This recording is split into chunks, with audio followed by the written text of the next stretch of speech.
not going back off of it, and nobody gonna make me feel a way about it. So with that being said, I am employing you guys to please get out and do your genealogy, Black America.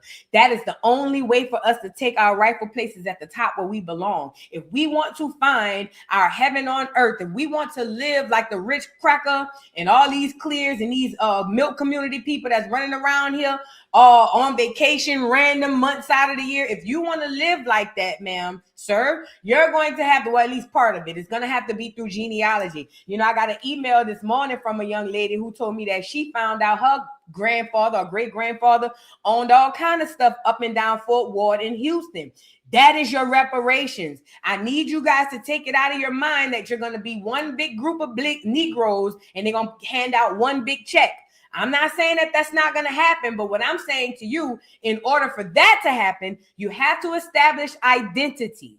This is why every day I tell you to get on here and do your genealogy. There are so many treasures, and treasure don't have to automatically mean money. But if you're greedy, just know your hand gonna get bit when you put your hand in that trap. But neither here nor there. The point is this. There's so much that has been taken from us and hidden from us, and it's all literally hidden in your DNA and in your history. So this is why I tell y'all every day, do your genealogy. Black America, FBA, African American, Negroes, Hebrews. What else you niggas be? Muslims, Christians. What else you niggas like to be? Y'all niggas is Moors. Niggas, all of y'all, do your genealogy. That's the point I'm making here. It is so imperative. Imperative is beyond important, okay? So that means if it's beyond important, it's extremely important, okay? So please do your genealogy. It ain't gonna help me, child. I ain't getting nothing out of it. I ain't even selling no courses. I'm just telling you to search within you. And speaking of searching within you, the other portion of that, you guys, please, please, please meditate, ground, pray. We are in a spiritual warfare. It is heavy. It's getting heavier every single day. So it is important that you draw closer to the Most High, to source, whoever or whatever you believe in. You know, coming into my awakening is realizing that people who believe in different, in source or the Most High in different things is not a bad thing, but it's a story for another thing. That's why for another day. That's why I tell y'all, it don't matter who you believe in or what you believe in, whatever source it is, you need to get back to it. Okay. So please, I know most of us Black Americans, we believe in the Most High. So I say, get back to the Most High. Some of y'all like to say Jesus, get back to him too. I don't give a damn. Just get back to somebody. Okay. You got to get back into the Most High's hands, because this is going to be the only thing that save you. Okay. So please, genealogy, meditate, ground, and pray. I grounded today. I went in the forest, sung to the trees, had a great time. It was lit. You know what I'm saying? So please, please, please. Now we got a show today to get into that we will be dealing with today. Apparently, Offset was shot inside of a casino or something of the nature. Now they say he got shot in his ass. I don't know how true it is. We'll dig into it. They say he was shot by a little boy named Lil Tjay.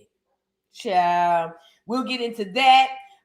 Ye versus the Jews. So apparently, Ye, after he stood on top of the world, no branding, but after he stood on top of the world somewhere at the SoFi Stadium, his next stop was supposed to be the UK. Well, remember the UK people came out and was like, oh no, we don't want him. He anti-Semitic and all of that. And remember, I told you it was a bunch of bull. Well, apparently at first they were teetering, tottering about they not going to have him. Then they'll have him. Then they not going to have him. Then it was like, we canceled it. Then it was like, oh, let us sit down with him. Y'all, I need y'all to bear witness to greatness and to history happening right in front of you. You do know y'all are living in the new Bible times, right? Did y'all put a 3 in the chat if you knew that you are now living in the new Bible times? Because this is real life. I swear to God, this is a reset that's happening, and it's a lot. It's happening slowly but surely. Slowly but surely. You are living in the new Bible times, okay? Now, because of that, empires are falling, just like the Bible said. They done went up, and now it's time for them to come down. But they're not going to make a loud noise when they come down. That's too obvious. They have to wiggle and waver in the wind and look like they still have a little stability. So all of this, oh, we cancel him. Oh, no, we not. Oh, let's talk to him. Oh, you get it? Are y'all tracking? I need y'all to pick that up. I need y'all to pick that up. Those with eyes to hear and well, eyes to hear. Those with eyes to see and ears to hear, you understand what's going on in this climate, okay? So please be mindful of that when you're looking around, even in your regular life and even in the world, where you're seeing something that has never been done before, and that's because you're living in the Bible times and you about to witness an empire fall. Yes, in this lifetime. And it's so crazy. I remember being a kid, because you know my mom ain't never really cared for them folks. And she used to always talk, and I remember saying, dang, I wish I could live to see the day. You living to see the day. Mm-hmm. You are living to see the day. Somebody say, Vu, are you religious or not? Not! I hate religion. I hate everything about religion. I hate the concept of religion. I hate the people that created the religion and the way in which we practice it. I hate everything about religion. I am so far away from religion. Religious people don't like me. I'm going to be honest. But you know what else I've learned though, Peachy? I've learned that in order to be close to the Most High, no, let me back it up. I've learned that you don't have to be nowhere near religion to be close to the Most High. You know, when you come into that awakening, that's a level of freedom you will never understand, okay? When you realize that religion is really the problem, you know what I'm saying? I'm nowhere near religious. Religious people don't like me, you know what I'm saying? No shade. And I don't know why they don't like me. I love them. I know why they don't like me, because I literally go against everything that they're taught. You know what I'm saying? Like, we're not going to go there. Let's move on. Y'all trying to get me in some beef with the religious people. I love my religious Black Americans. All the rest of y'all go to hell. I'm just playing. You know what I'm saying? I'm just playing. Anyways, let me stir my water, my lime water up. Got my lime water. Y'all be drinking water every day on here. Yes, honey, this is a long way from me. But look, yeah, I'm not religious, nowhere near religious. So then we got to get into Tokyo Tony. Had the feds come knock on her door, and Dababy calls a truce with the artist who allegedly, not allegedly, who painted his kids. And then we're going to talk about these Africans hiding under the term Black Americans. We're going to talk about these Africans selling goods and services under the term Black. Now, before we get into that, which will be toward the latter part of the show, let me just say this. I have been one of the people who were victimized by these goddamn Africans and these Nigerians cosplaying as a nigga selling products. I'll give you an example. They had this bag on Instagram that I had bought, and it had like your zodiac sign, and it was like, it's Black owned, Black queen, this Black queen that. I go to Google the whole company. It's a Nigerian.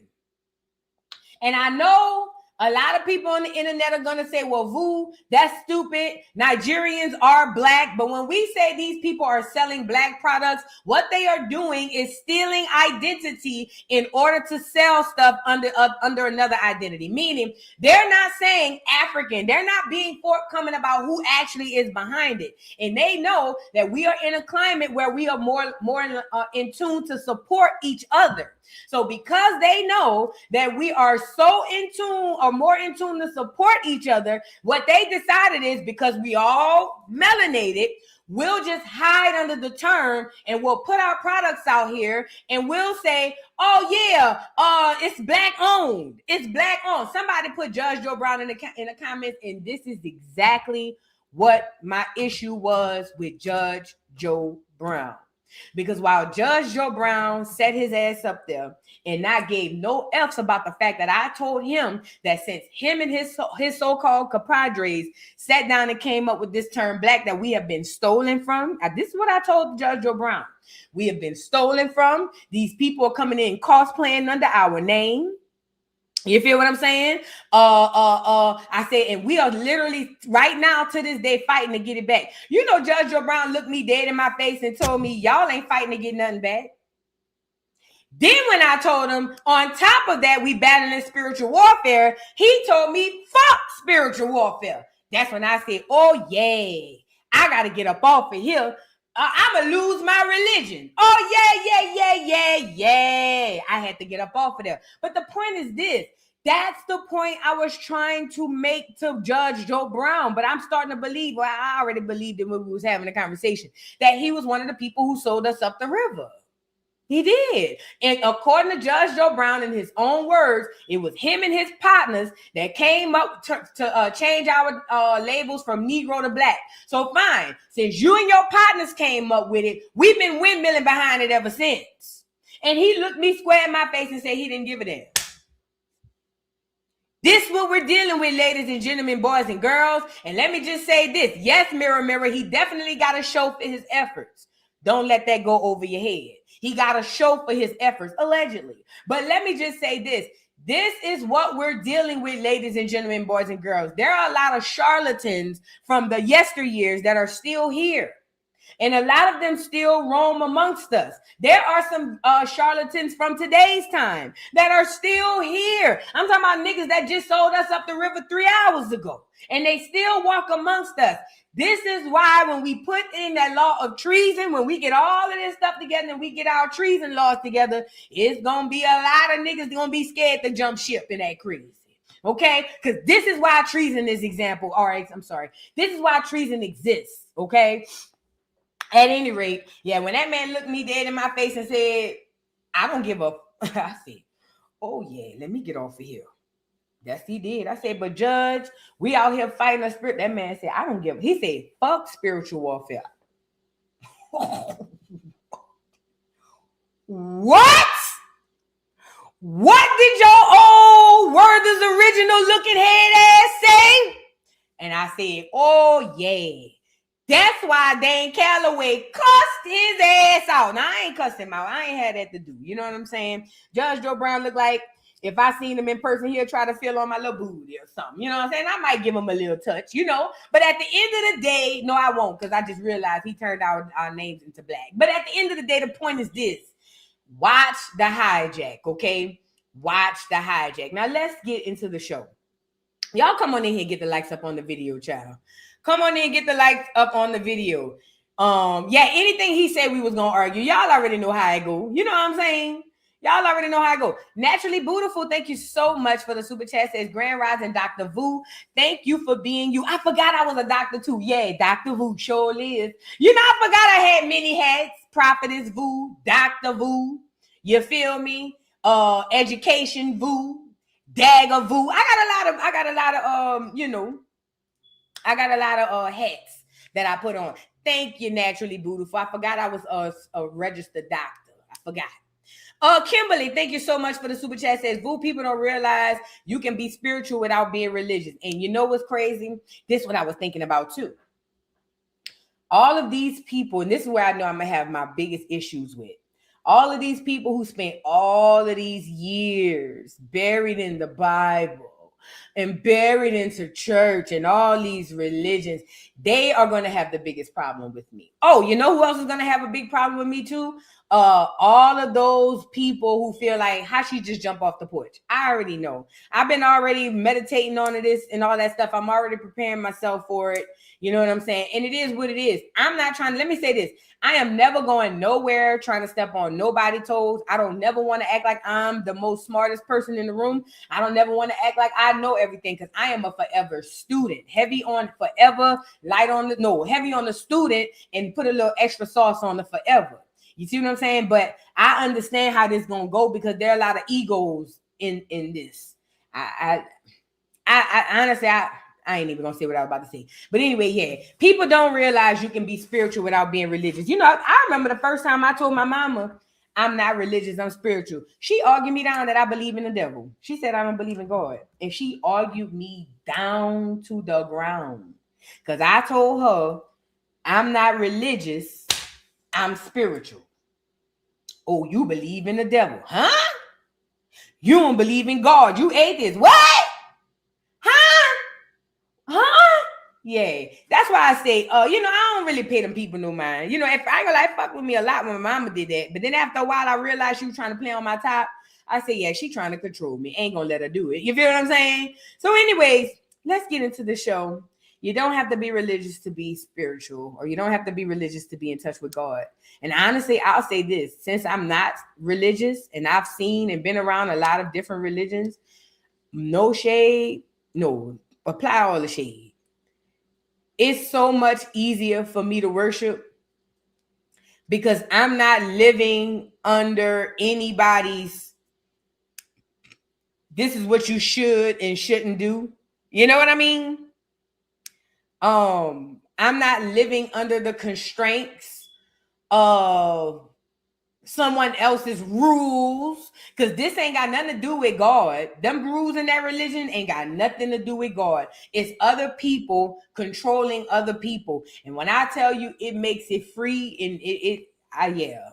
Because I used to be so scared of becoming that old religious lady who all up in the church every Sunday. I hated it. I used to be like, Lord, please don't let that be me. Because them women were miserable. They are. This is no shade. And then I'm gonna move on. But I found that women who tend to bury themselves inside a church in the Bible are miserable. Like, no shade. And when I say bury, I mean like that's all they do. They stick their head in that book and they can't come up out of it. I just always said I never wanted to be like that. But I never wanted to go far away from God, but I know I didn't want to be like that. So yeah, I just always said I never wanted to be religious. Like, Yep. I told y'all how to fall for that witchcraft in the book. If you believe the book is 100% true, you already fell for the witchcraft. If you believe the book is the only source, you've already fell for the witchcraft. If you believe God authored the book, you fell for the witchcraft. If you believe that God is inside the book, you have fallen for the witchcraft of the book. And there's so many more ways we can talk about people falling for the witchcraft of the book. However, I understand how powerful it is, and we gonna move on. Now, let's get into some good news. Did y'all see Noah Lyles? Is that this little boy? Yeah, Noah Lyles. He got married, him and that girl from the Olympics. Now, you know that I think he a Black American. I know he a Black American for sure. But Noah Lyles and Janelle Broomfield tied the knot this weekend with a magical wedding in Georgia. Girl, why y'all ain't called me? I love a good wedding. I love weddings. Y'all should have called me. The couple combined both their American and Jamaican traditions. There go to complete their union. All right, go ahead on, girl. She's beautiful, mind you. Oh, she is gorgeous. When I tell you she's beautiful, I think she run track too. When I tell you she is beautiful, oh, chocolate on chocolate. Do you hear me? Her skin is gorgeous, huh? Black girl magic, beautiful. Shout out to Noah Lyles, and he was raised by a good mama in him. He came from a good family, and he seemed like he got his head on his shoulder, not like that other one over there playing with Shakari. So they got married, y'all. Congratulations to the couple. I'm right down the street. They could have called me. I sure would have pulled up to the wedding with a gift. Would have came in with my 2 champagne flutes. Sure would have. I would have stopped at Swarovski crystals and got 2. I got a couple of dollars now. See, before I used to stop at Walmart and get the 4-pack. And something went wrong. Try again in a few seconds. Girl, I don't even know why she owned. Anyway, at first I used to stop at Walmart and get the 4-pack, right? Now I got a couple of dollars. I can stop at Swarovski, whatever the place is, and get y'all 2 little champagne flutes. You feel what I'm saying? Y'all could have called me, Noah. I swear to God, I would have pulled up. Girl, please. No cameras or nothing. I love weddings. I love weddings. I would have pulled up. I don't give a damn who wedding it is. Backyard, shotgun, I'm pulling up all the way up. But congratulations to the young couple. You know what I'm saying? Congratulations to the young couple. I think that's dope. You know, we got to get back to getting married now. I know y'all hate men's. I know y'all hate women's. But y'all got to get back to loving each other now. We got to get back to getting married, finding our soulmates and whatnot. Remember how we used to fall in love when we was children? Y'all don't fall in love no more. That's y'all problem. Everybody hate everybody. Don't nobody want to fall in love. Bitches don't get butterflies in their stomach when the nigga pulling up no more. That's the problem. You bitches getting the bubble guts, not the butterflies. Y'all got to go back to the drawing board and get back to love. We got to get back to getting to these weddings now. I'm tired of seeing all these baby showers. Quiet as it's kept, but loud as it's heard. Tired of seeing all of these goddamn baby showers. We got to get up and down this aisle now, okay? Now, let's move on.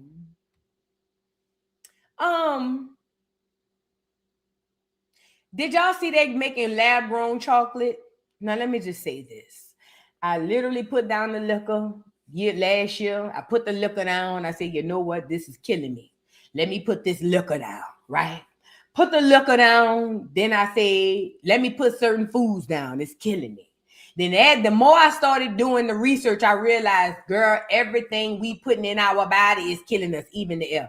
You can't win for losing. So now, apparently, they doing lab-grown chocolate. You can't make this up. What they growing lab-grown chocolate for? You know they're trying to poison us. There's no reason to grow chocolate in the lab. None. I can see growing the meat because maybe we ran out of chickens or something. But there's absolutely no reason to grow chocolate in the lab. I know I've been eating chocolate all my days. But here it is. They say starting in April, they're going to be putting out lab-grown chocolate. Y'all, let's get into it. It says, it's 2027. It says lab-grown chocolate is reportedly coming to shelves in 2027. A new partnership between Belgian food ingredients company Parados and California Cultured, a food tech startup in West Sacramento, aims to produce lab-grown cocoa. Do y'all know why they're doing this? It's cheaper. They make more money and they feed you plastic, plus on top of the other stuff they're doing. The company say the technology could offer a more sustainable and consistent alternative to traditional cocoa farming. Instead of growing cocoa on farms near the equator, scientists take cell samples from cocoa plants with desirable flavor profiles and grow them in nutrient tanks. The process allows chocolate producing tissues to grow in days rather than months. Girl, the project is a part of the broader push across the food industry to develop alternatives to conventional cocoa production, which has long faced criticism over labor, exploitation, supply chain issues, and environmental challenges. However, the technology still faces several hurdles, including FDA regulatory approval, consumer acceptance, and high production costs. Lab-grown cocoa currently costs more than traditional chocolate, because large-scale production has not yet been achieved. If successful, cultured cocoa could reshape the $123 billion global chocolate industry, offering a climate-resilient supply of cocoa while raising questions about the impact on farmers who currently depend on cocoa production for their livelihoods. I mean, let's be clear. At some point in time, we're going to be eating our food in picture. Okay, they literally telling you they getting lab-grown chocolate and putting the flavor in it from a damn science project. Like, and I'm pretty sure this new chocolate is going to cause all sorts of cancers if it hadn't already been out yet. See, they like to say it's coming out in 2027. Whole time they've been sliding that shit in the Hershey's for the last 10 years. I'm not saying that's what happened. I'm just saying that's how they do. You know what I'm saying? I'm saying all that to say, ladies and gentlemen, there's nothing safe out here. And you know what I was thinking as I was reading this? I have to get some way, somehow, and not just me, we have to find some way to feed ourselves. If we do not get into the business, Black America, of feeding ourselves, we are going to die, okay? We cannot continue to rely on these Walmarts, these Publix, these grocery stores, none of this stuff. We got to get back into agriculture. We got to get back into everything that we need, because if we rely on them to feed us, we're literally going to turn into gremlins. Okay? So remember, this is just about chocolate. I'm pretty sure if somebody look up anything, just randomly pick it up, I'm pretty sure you'll find out there's a bunch of BS attached to it. But be careful out here in these streets, y'all. Yeah, we got to grow our own food. We got to. And we got to grow enough to feed each other. Even if it means creating a barter system where we're not selling it, to where, like, say, I'll give you some foods or some seeds if you do this for me. But even if we have to do it that way, we have to absolutely get back to feeding ourselves. Because these demons, these reptilians don't mind feeding you fake food because they're not even real. You know what I mean? Let's move on. Be careful, y'all. They say you can't drink the water, and I drink water all day. Hell, they say you can't They say you can't eat the fruits, and I eat fruit every day. Girl, what y'all want me to do? What you want me to do? Just die, just die. Like, damn. You know what I'm saying? Now, remember the boy Jaden Ivey we spoke about yesterday, who got kicked out of the NBA because apparently he stood for Christ instead of the LGBs? Well, apparently, you know, I said they mentioned yesterday he was married to a clear, and I said, turns out my boy been outside preaching the gospel, and he thought that his clear woman was gonna stand by his side. Apparently, he's getting a rude awakening, because as he's on here telling us that his wife is a God-fearing woman, she's packing her things and getting the hell up out of there. You feel what I'm saying? And let this be a lesson to not only Jaden Ivey, but us. These crackers don't care about you, okay? Let's get into the video, y'all. Poor Jaden, he might have to say a prayer for himself, because this clear girl said, oh, hell no, I'm out of here. Let's get into it. This God. I got my wife here. Oh, please shut up. She loves me. She loves God. She's obeying God.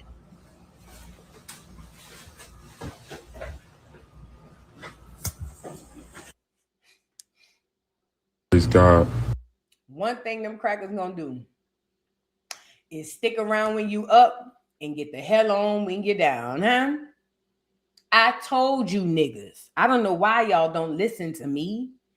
I've been around all kinds of men who done been around the world, and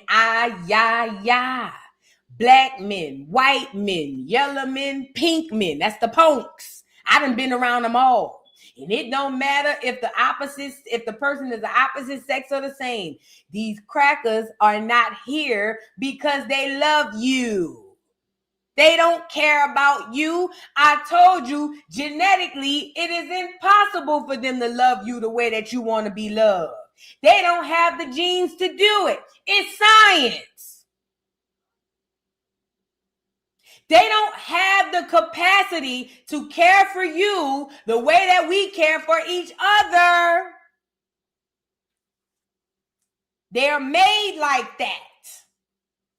They're made like that. They're created just like that. Remember, this is the offspring of the people who mass raped and genocided our people. What makes you think that these people are here because they genuinely love and care about you? Now, this is not to say they don't have no good clears out there. I know me a few good clears. Shout out to those clears who are good-hearted people. But this is no shade, and if you feel played, bust a head. At the end of the day, the way the science and the genetics is set up, you are incapable of loving black people the way that we love each other, because you don't have the soul and the connection to the Most High that we do. Okay? So when y'all go marrying these little crackers and these little saltine whippersnappers, and they get to packing their things, I don't be understanding why y'all get to looking crazy. You lucky she didn't just take all your money. At least she left before the other people took it. Or at least when she left, matter of fact, it's good thing she didn't take it. The white boy just took it back.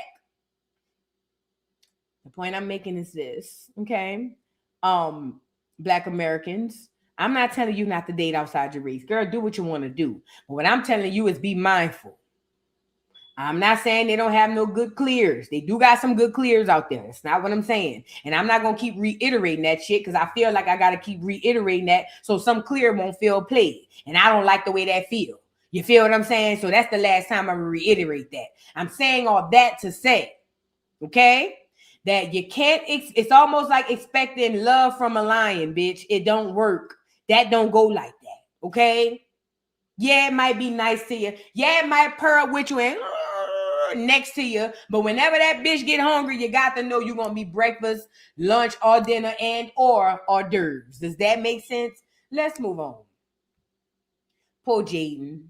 He's so slow. And then the clear girls they be getting don't even be cute. And I told y'all before that they literally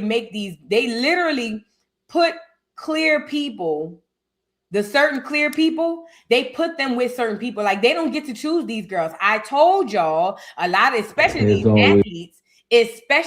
athletes, a lot of these athletes are told who to marry. A lot of them are told you gonna marry her and you gonna have kids with her and you gonna, y'all. Some of them in their minds think that they're picking their spouses. And even then, they're not picking their spouses. The powers that be are putting these girls in the right places at the right time to make them believe that they're picking these crackers. But they not. These girls are bred. Remember that camp I showed y'all that flooded out in Houston? Was it Houston or Dallas? Put it in the chat. If y'all don't know about it, they had a camp that flooded. And like 3-4 little clear girls ended up passing. And come to find out, it was some secret summer camp where all of these clears send they clear daughters. And they go off to these camps for the whole summer. It looked like some old boarding school. It looked like some weird shit. And I've been saying they've been breeding these little clears to grow up and take these niggas down. And I've been saying it. And every day, I ain't gonna say every day, but a lot of times, I'm telling you, stuff been coming to confirm what I'm saying. Because I said, I believe that's where they breeding them little clears. It's a camp, y'all, I'm not lying. It's a summer camp in Texas, and it's nothing but clear girls. Nothing but clear girls. They don't really tell you what the camp about, but somehow it's a secret camp with clears. Some damn flood came through Texas and washed the whole goddamn camp out. No shade. God bless the dead, but 3/4 of the girls passed. That's how we found out about it. Come on now. We was on here. We do this on the Joce. Come on now. We do this on the Joce. I'm saying all that to say be careful. Be careful. And speaking of being careful, I'm so disappointed.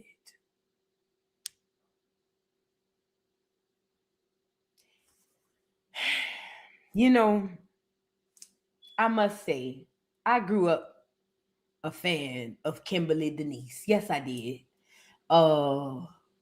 She spoke to me. When I first heard Lil Kim say, what's the one I want to say? When I first heard Lil Kim come out and say, wait, what's the one she said? Because there's so many that she said.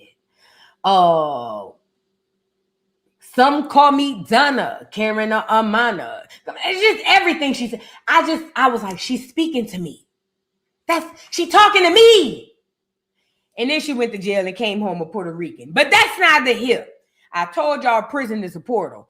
Ever since Kimberly went down to that prison cell, she been fucked up. I said what I said. I think they did something to my girl.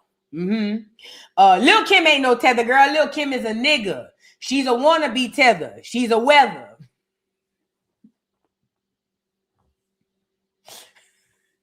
That whole wannabe tether. She's a weather. She ain't no damn tether. I told y'all these people, mamas and daddies, that came out and told y'all these hoes was lying. Hell, Trina was lying too, talking about she Puerto Rican. And her daddy came out and said that girl a goddamn lie. We ain't nothing but some niggas. I told y'all these people be lying on here. Girl, Lil Kim said she was a Mexican, Puerto Rican, Dominican. It's a little something going on in the head. That's our little cousin. We got to give her a little time. I told y'all, she, don't pay Kim no mind. Please.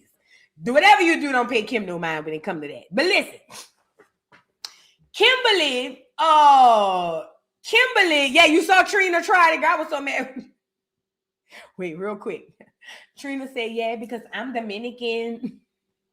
And it didn't help that Bobby Lights look a little racially ambiguous. So I was like, maybe she might be. I was squinting my eyes like, wait, she might be a Dominican or something. Girl, Trina daddy came out there and said, girl, don't listen to no damn Trina. We ain't nothing but some niggas right out of Dade County, Poking Beans Project. I said, there you go. Oh, Trina, go lay down, girl. You too old to be cosplaying other people, girl. Anyways, let's move on. Kim, I looked up to her. I thought she was the baddest bitch up until yesterday. Why did I see some little boy on here begging Kim to come back home? Kim, whose child is this? Lord, I swear to God, please don't let me go out like this, God. Please don't let me go out like this. I don't want to be the 50, 60-year-old fine auntie with somebody's child. Oh, Lord, I'll give anything not to be. I'll go back there. I'm not going out like that. I'm not going out like this. I'm not. Lord, to see Kim on here, Listen, to see Kim on here with this child, I said, Kim, you got to stop. So this little boy, I guess she done broke up with him, kicked him out the house, took his keys back to his car, punished him, or whatever the case may be. And now he on here crying for Kim to come back. Oh, Kim, you done fell off real bad. Take this child back home, girl. It says Tjay Brown, Lil Kim's ex-boyfriend, is publicly apologizing after bashing her online last year. The first two sparked romance rumors in February 2024 after reports broke about Lil Kim, then 49, dating her label artist. Oh, girl, yeah, you fucked up, Kim. Tjay Brown, who was then 24. By April 2025, Brown was calling out Queen Bee, exposing their relationship and romance issues and more. What did he say? A year later, Brown is now apologizing as he took to his Instagram live on Monday evening, April 6th. He said he's been reaching out to Kim since December 2025, trying to rebuild that relationship with her, gain her trust back, and gain her love back. He added, that's going to be forever. It's something I got to work on. That's just a part of the relationship. I felt like because I disrespected her publicly that I needed to also, in addition to our private conversations, apologize publicly. He admitted I was ashamed of myself when I did, and I'm still ashamed of myself, not to make it an excuse. During that, I was struggling from a very heavy, I'm not about to read all this, little boy. Come on, let's get into it. I don't give a damn about all of this. First of all, do we have the old video? I'm still. Oh, I'm not reading all of this. Fine. I was like, I'm a woman for. That's good. It was a really nice Adidas party. You see this? This is Adidas. Let me show you. It is fire, bro. Can you see it, man? Wait, make sure you can see it, because I can't. Look. Can you see it? Yep. Lord, please don't let me ever go out like this. Oh, Lord, please don't let me ever go out like this. I'd rather take a blue collar, working on the railroad head ass nigga, bum ass nigga. At least he my age. Lord, please don't let me go out like this. You see the black and white fight? Nah, we seen it. Yeah, for sure. This is fire. I'm not gonna lie. I like this. They kind of like gave me the fire, the most custom made. We got some really secret shit going on. But Adidas. Look, he's my favorite. Now, let's get to it. Let's see what the boys said first. Bro, all I ever tried to do is feed my peoples and put music out for the world.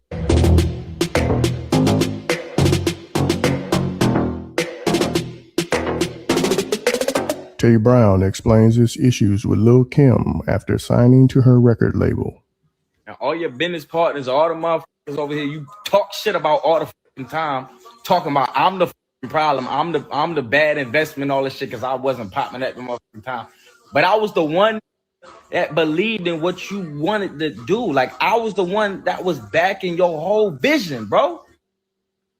All these niggas you listening to was just trying to milk you. Be sure to like, comment, and Talking about subscribe. communication, bro. What communication was with me, bro? What communication was with me? Nobody communicated with me. You don't give a fuck about me? Bro, that's my whole passion. That's all I cared about ever in my whole life, bro. Get out of here. I'm bro, she signed me. Some shit went wrong that she didn't like that had nothing to do with the music. So it sounds like he's upset about music on top of their relationship, because I'm not about to listen to all of this. Let me go back to the front, see what he got. Heads always up, man. Heads always up. Now, I'm not stressed out. I'm feeling better. I'm feeling real good. But this is a message to Kim. If she ever sees it.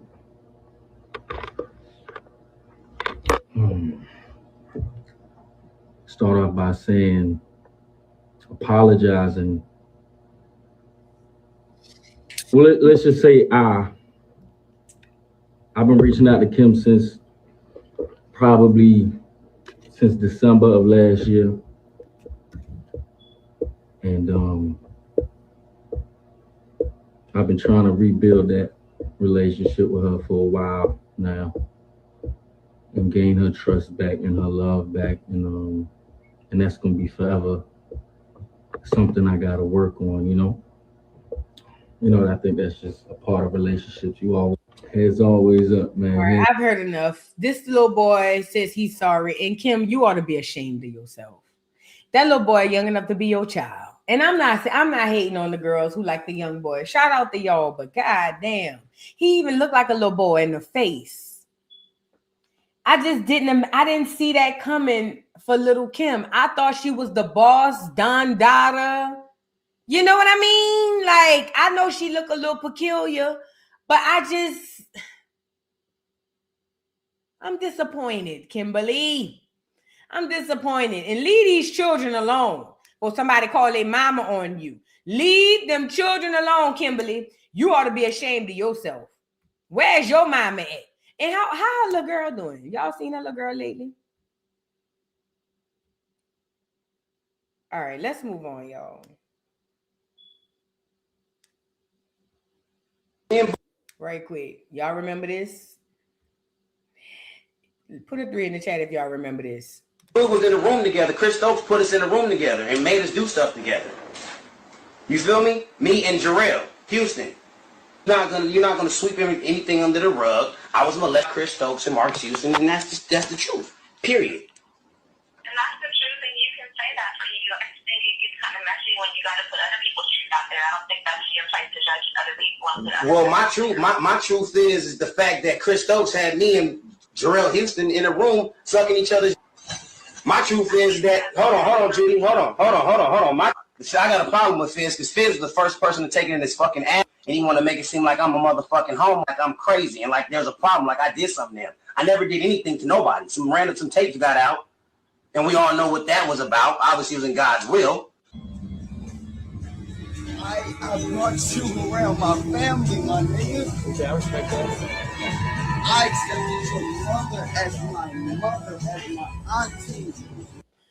Oh, child. Let's move on. I don't know what's going on. I saw that and I said, "Ooh, let me show this to the people." I thought y'all forgot. So I just showed it to y'all. That was Lil Fizz. Not Lil Fizz. That was Raz B. And Lil Fizz, according to... Who said B2 gay? Y'all is... Who the fuck put B2 gay in the... I hate y'all. I swear to God. Hey, man, that's not why we supposed to be here. This was supposed to raise awareness. You see what I'm saying? We can't even raise awareness without y'all playing. Girl, y'all got to stop. Let's move on. I'm trying to raise awareness and y'all in the chat playing. Y'all can't keep doing it. Y'all can't keep doing that when we trying to drive home points and things of that nature. Now, you done took me off of B2 gay. Y'all wrong for that, man. Y'all down bad. Now, let's move on. Oh, let's get into the baby calling the truce. Y'all, so remember we spoke about it on the channel yesterday. Put a 3 in the chat. We spoke about yesterday, the baby is beefing with some artists. Basically the artist wanted Lil Baby. Well, basically the artist created a photo of Lil Baby's 2 girls. He's an artist, he actually paints. And he painted a picture of Baby's 2 daughters. And Baby respectfully declined it in person. And then the guy felt played and posted it on his Instagram page. Then the Baby came to Instagram to say that he needed the guy to take his kids down. Originally, the guy wouldn't take his kids down. Yesterday, we saw a video of the guy saying that he just felt played because he feel like the Baby trying to make him out of something that he's not. And yesterday, when we left off, we spoke about how I think the dude should just take the kids down. Regardless of if it's art, if he's asking you to take his kids off your page, take them off your page. I also said, I don't think that it's cool that he painted the kids before he painted him. Because why not paint the baby himself versus painting his kids? We talked a whole lot about that yesterday. Y'all go check out the Joce from yesterday if you missed it. Well, apparently the baby has decided to call a truce because as of yesterday, the dude still hadn't taken down those photos. And the baby has since called the truce because the dude took the photos down, or at least took the paintings down, okay? It says the baby calls the truce after tension. Thanks Dallas artist for removing painted portrait of his daughters. I'm sorry. Let's get into it. He says, the baby says, I see the picture finally down. That's all I wanted, my boy. It's all good. I know firsthand how judgment can get clouded when the attention come pouring in. So I appreciate you for straightening that shit out. I just wanted my babies off the page and detached from everything or anything negative. Everything else niggas talking about for real. I'm sorry, it's for the birds. I ain't think you meant no harm in painting the picture. I just ain't like how the viral moment led you to believe it was cool to double back and post them on your page, feeding into the situation after I reached out privately to that nigga that walked you over to me, and I commented and told you how I felt and asked you to take it down, and you didn't. He says, I ain't got no ill will for you, bruh. I'm just serious about my little girls, and I give you and any other parents the same respect with no hesitation. I don't like a lot of little shit you said in this video, but I understand you defending your character as you should, because as you can see, the internet don't got no picks and chooses. That's a fact. Okay? He said, so I'm responding with grace and understanding, my nigga. Keep doing what you're doing. Happy Easter. Don't let this shit get to the best of you. Shout out to Dababy. Shout out to Dababy. And this is the picture in question. Here's the photo. I'll just let the video play in the background. Let's be clear. The very first encounter about the picture, Dababy didn't curse him out of nothing. He just said, nah, I'm good. You know what I'm saying? And the problem is in 2026, it's a lot of niggas with feelings. It's a lot of niggas with feelings. And I'm not saying people shouldn't have feelings, but you niggas are letting your feelings override your dicks. And I'm a female. I'm just saying. It's too many niggas with feelings. And you know, it's odd because these the same niggas that want to go back to traditional living, but remember or fail to remember that your granddaddy didn't get to have no feelings. So all of this bitching and moaning and crying you doing, your granddaddy wouldn't have been able to do. But I'm going off a subject. Too many niggas with feelings, and that's the reason why Dababy respectfully declining the photo made all of these niggas lose their mind. Not women, men. Men.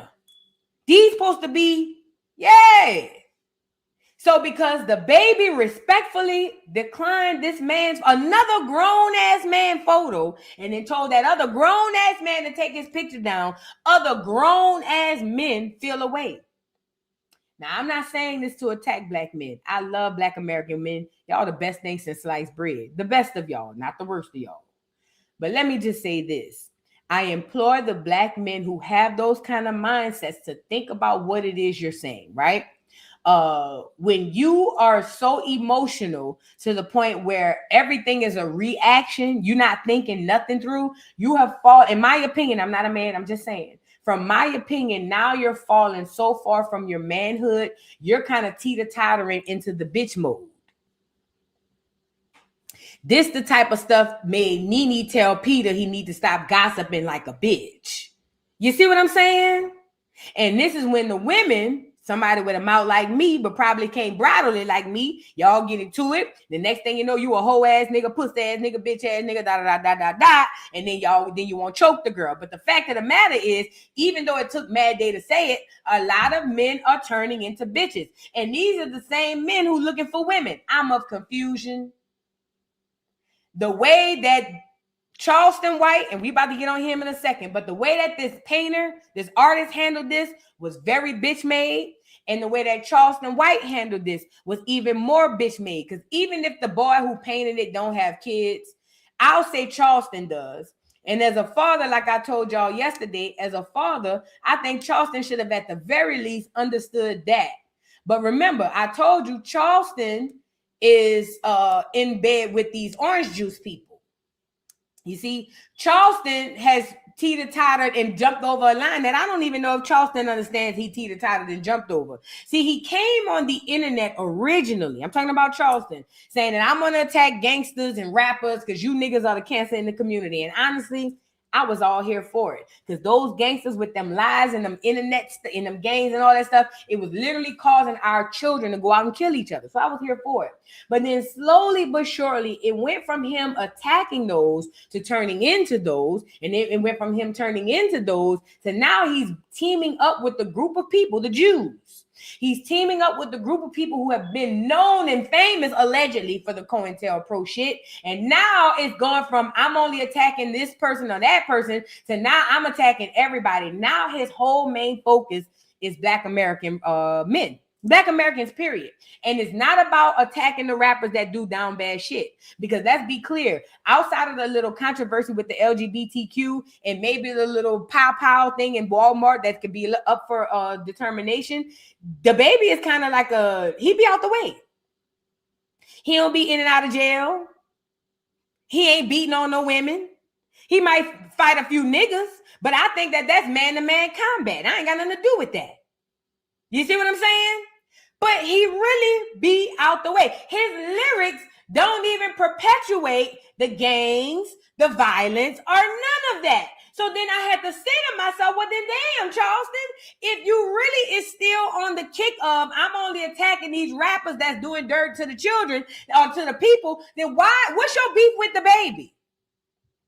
And then I had to remember who Charleston is hanging around. And I remember who puts money in Charleston's pocket.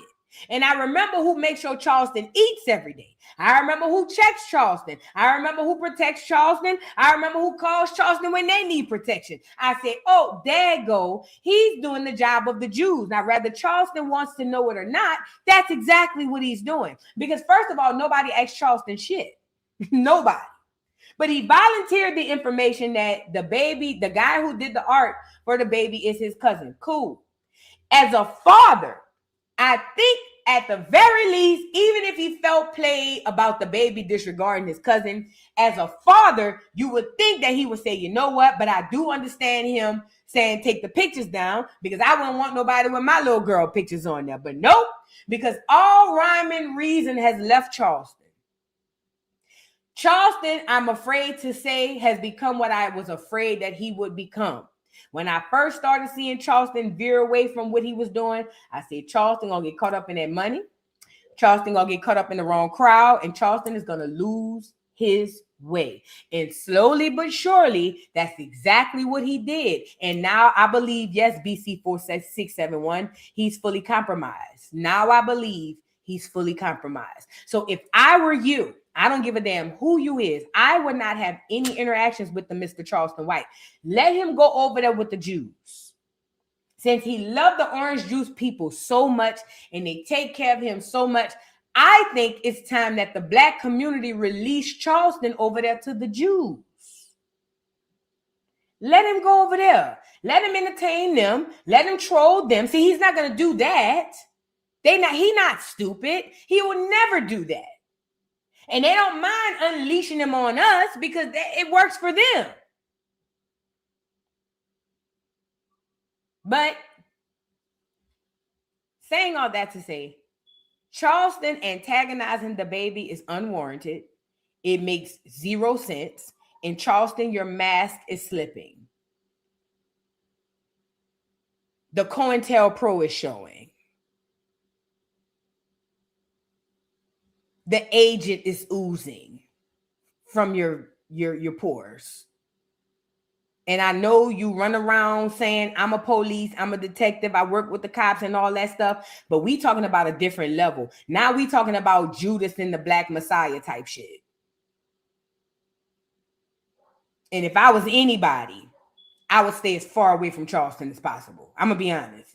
I don't give a damn if it's online. I don't give a damn if it's real life. If I was anybody, I would stay as far away from the Charleston White as you can, okay? Now let's get into Charleston antagonizing Dababy. And shout out to Dababy for coming out and apologizing. Because what Charleston wants is Dababy to crash out so he can go to jail. And it made me think, is Charleston here? Is he literally here to just put other niggas in jail? Like, is that his new job? To see, let's use Charleston to see how many of them we could get locked up. You know what I mean? So I'm shout out to Dababy for apologizing and moving on. I wouldn't tell nobody to respond to Charleston. Let's get into a little bit of him antagonizing Baby. Hold on. Let me turn the volume on. He talking about F the baby kids. And you know what's crazy? Then he'll come back to an interview somewhere and say, yeah, I was wronged in the mud. Man, nigga gon' tough like Truce. The baby. Fuck your babies. And I don't care about no nigga you killed at Walmart.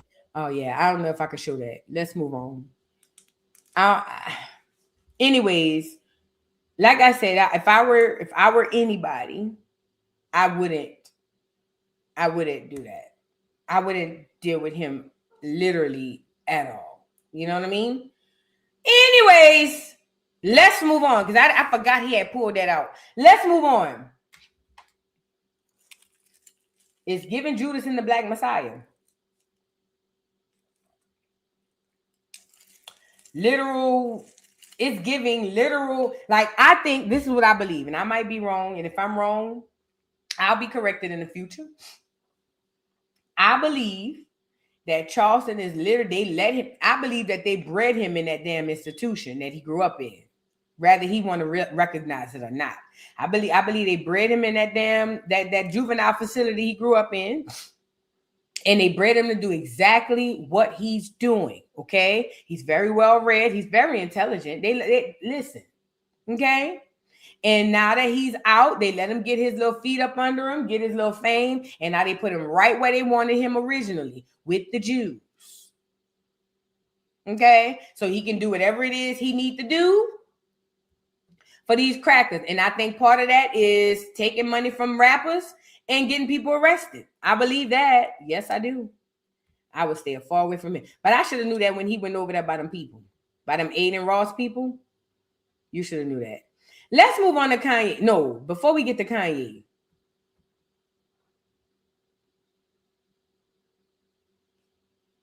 I don't care about her. Let's, before we get to Kanye. Hold on. Sorry, y'all. One more. Let's get into Tokyo Tony. So Tokyo Tony, remember Tokyo Tony was on the internet saying that she was going to Marvin Gaye Angela, her daughter, Black China. Well, apparently they have come to her home. The feds came to her home to, I guess, talk about the threats that she made online. I told you guys that when Tokyo came on the internet saying that she was going to wait for Angela to walk in the door and Marvin Gaye her ass, I told you guys that was a terroristic threat. That's what I said. I said, hey guys, you can't do that. That's a terroristic threat. And I also said that if I was Angela, I would call the cops and have my mama put a peace bond on my mom. Yes, I would. Because you might be scared. I might think you really want me there for your birthday, then you might pop me. You know what I'm saying? Anyways, the feds done showed up and Tokyo Tony is backpedaling again and saying that people are basically harassing her. She said she did not mean she wanted to kill Angela, which we know that's the truth. But let's get into it. Story, dumbass. So anytime you mess around put social media threat. I didn't threat. I said I'm a Marvin Gaye her ass, and I said I'm gonna do demon time on the floor. No. Wait a minute, because we had a podcast, and I put her on it. She was dancing to my Aunt Shaka Khan, so I said I'm gonna dance to Marvin Gaye. I said I'm all this shit. I'm gonna demon time that ass down to the floor. So I used that metaphor to put it over there to connect it, because that's the last thing we did together.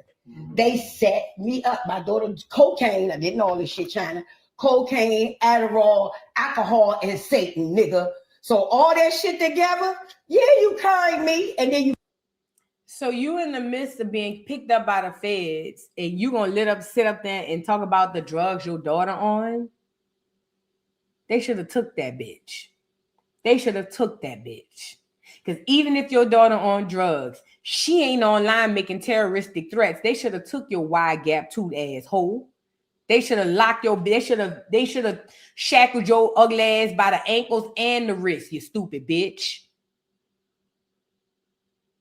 Even while they about to take this hoe to jail, she's still trying to get her daughter caught up. When I tell you that hate is internal and it's deep.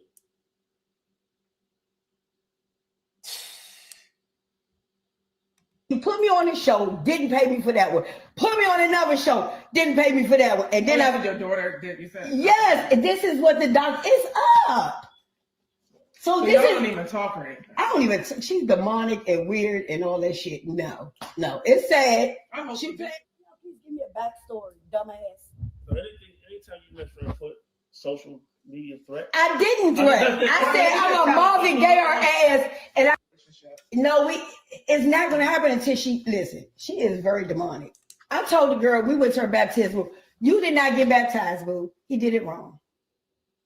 I said, but I don't want to be the one again to be that girl. I'm like, but I'm getting punished for it because I knew. Then she go get with all her friends that I got her from that had her on drugs. You can type in treasure on Tasha K. They said all this weird shit. No. But she doesn't even live in this area anymore. She in California. She's been in California 14 years. So I'm home. Okay. I know what I'm going to do. Come over there and kick an ass, go across the street. Really? I can't believe this. So somebody put a fake post on there from what you said. No, they didn't put a fake post. They watched it. Like, really? Like, I can't. If you look at the shit on YouTube, I'm saying, y'all nosy motherfuckers minding my business. Now I'm going to make you promote for me.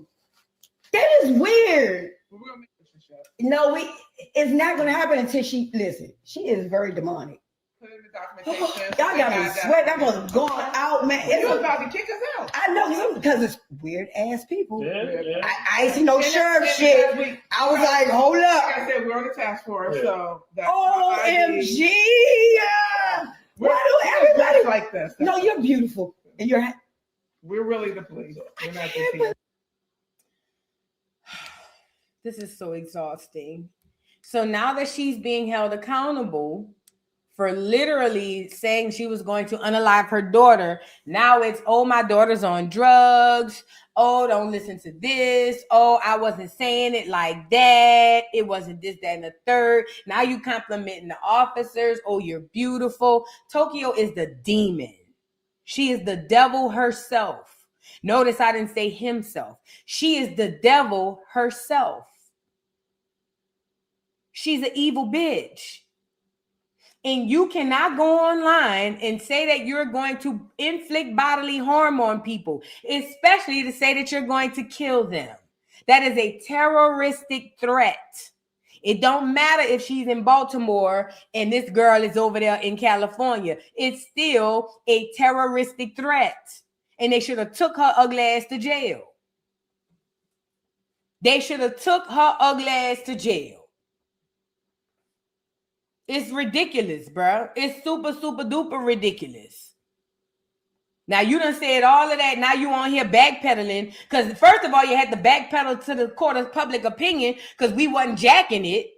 But then after that, now you backpedaling to the police. Tokyo is an evil bitch. For real, for real. She need to be stopped and set the fuck down. But you know what? God works in mysterious ways. He'll make it to where she never see her daughter or them grandkids again. Oh, you feel like that? Good. You'll never see him again. Leave her to die by herself. Lonely, drove, sick, wasting away at life because her whole life done passed her by. But then I'd be wrong. You know what I'm saying? Did somebody be wrong if they tell her that? People like that, you can't tell them nothing, though. Let's move on. We got to get into these Jews, but before we get into them, let me read a couple of these super chats. Y'all come on in and get the likes up on the video and shout out to everybody in the building. I appreciate each and every one of you. Let me see. I think I didn't read this one. Ariel Israel, thank you so much for the super chat. Says, Miss Dahl, I'm very heavy in the Bible and happy as well. Very knowledgeable in history. I am not into religion either, and I do not have an issue with you. Thank you for being you. Thank you, Ariel. I appreciate you, beautiful. Thank you, thank you, thank you. Symphony, thank you so much. Is that how you say your name? Yeah, Symphony DMR. Thank you for the super chat. Says, babe is the new wave. Get your merch. Yes, I got the link pinned to the top of the chat. Stop acting crazy. Y'all get y'all merch. Babe is the new wave. Black Americans versus everybody. Y'all, the link is pinned to the top of the chat. VoodooDollTVShop.com. That is VoodooDollTVShop.com. Y'all hit the like button and hit that link for a little of your merch, okay? Thank you, beautiful. And thank you again for the super chat. Says 950 watching, only 362 likes. Y'all need a commercial break, huh? That's what it sounds like. Get the likes up on the video. How many people we got on here now? 1.3 thousand people in the building and only 575 likes. You guys, please do me a favor while I'm reading these super chats. Can you like the video? It's free. Let the people know we around here Joce. Kim Gladney, thank you so much for the super chat. Says, boo, will you be my little cousin? You make my days. Of course. I'm all y'all little cousin. You feel what I'm saying? And when I see people on TV and on the internet, I'll be like, oh, that's my little cousin. I'm everybody's cousin. Yeah, we already cousins. Mm-hmm. Invite me to the cookout, to mama house. Yay, we already related. Stop acting crazy. Thank you, Kim. Deborah, thank you so much for being a member for 23 months. Says, don't forget Baldhead Boo, our Acorn leader. We love you some. We love us some you. Hit the like button. Yes, Baldhead Boo. Yes, Baldhead Boo. She is a title. Yes, yes, yes. Thank you, beautiful. The pretty Tex. How do you say that?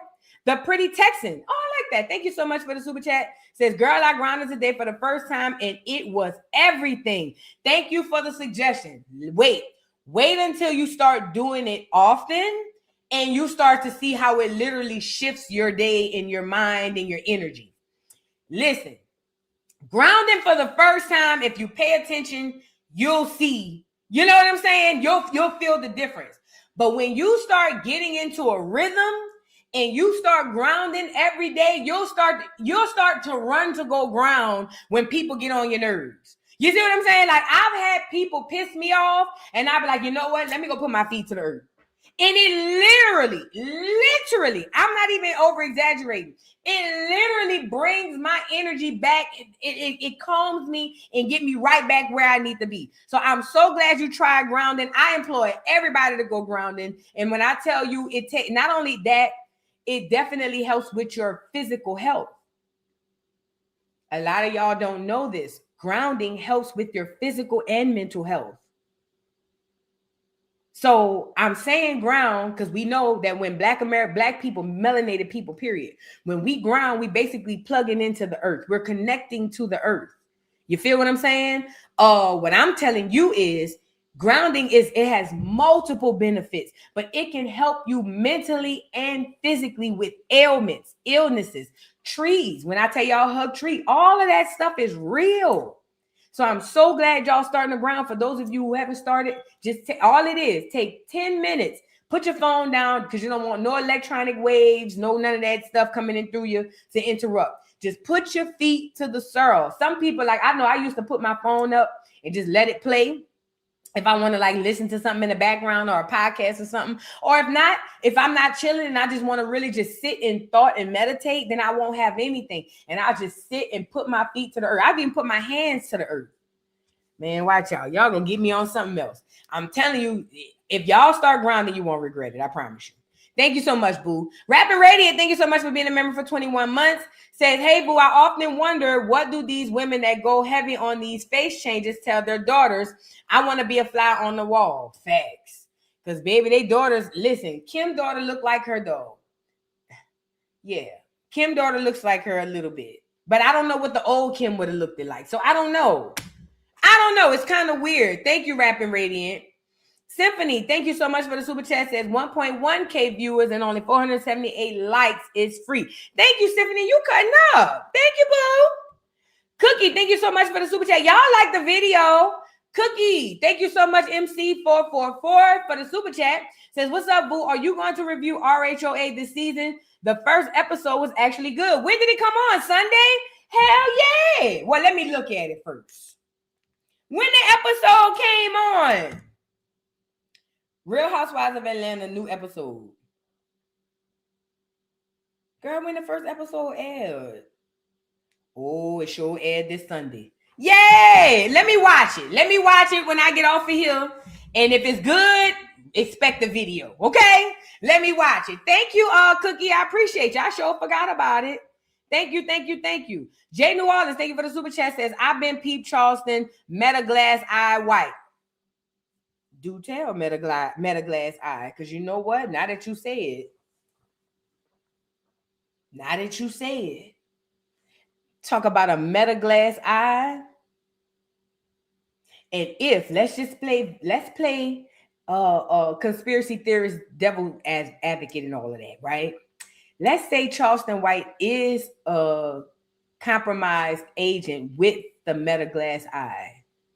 And they putting him in certain places so that he can get data.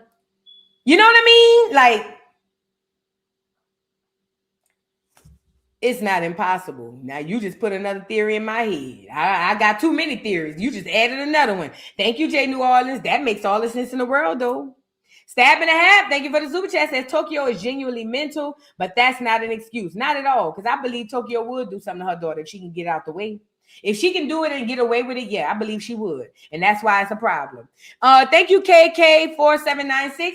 Says, did anyone know Tokyo was a tether? Yeah, ain't they Tokyo and them from somewhere else? Yeah, they tethers. They not niggas. They not niggas. Tokyo people come from somewhere else. Now, I don't know who Black China Dad is, but I do know Tokyo is a tether. Yes. Tokyo tether. Tether Tokyo nights or something like that. Jay New Orleans, thank you for the super chat. Says Tokyo Tony, aka Grandma Gutter Snipe. Hello. I would hate to have her. Oh.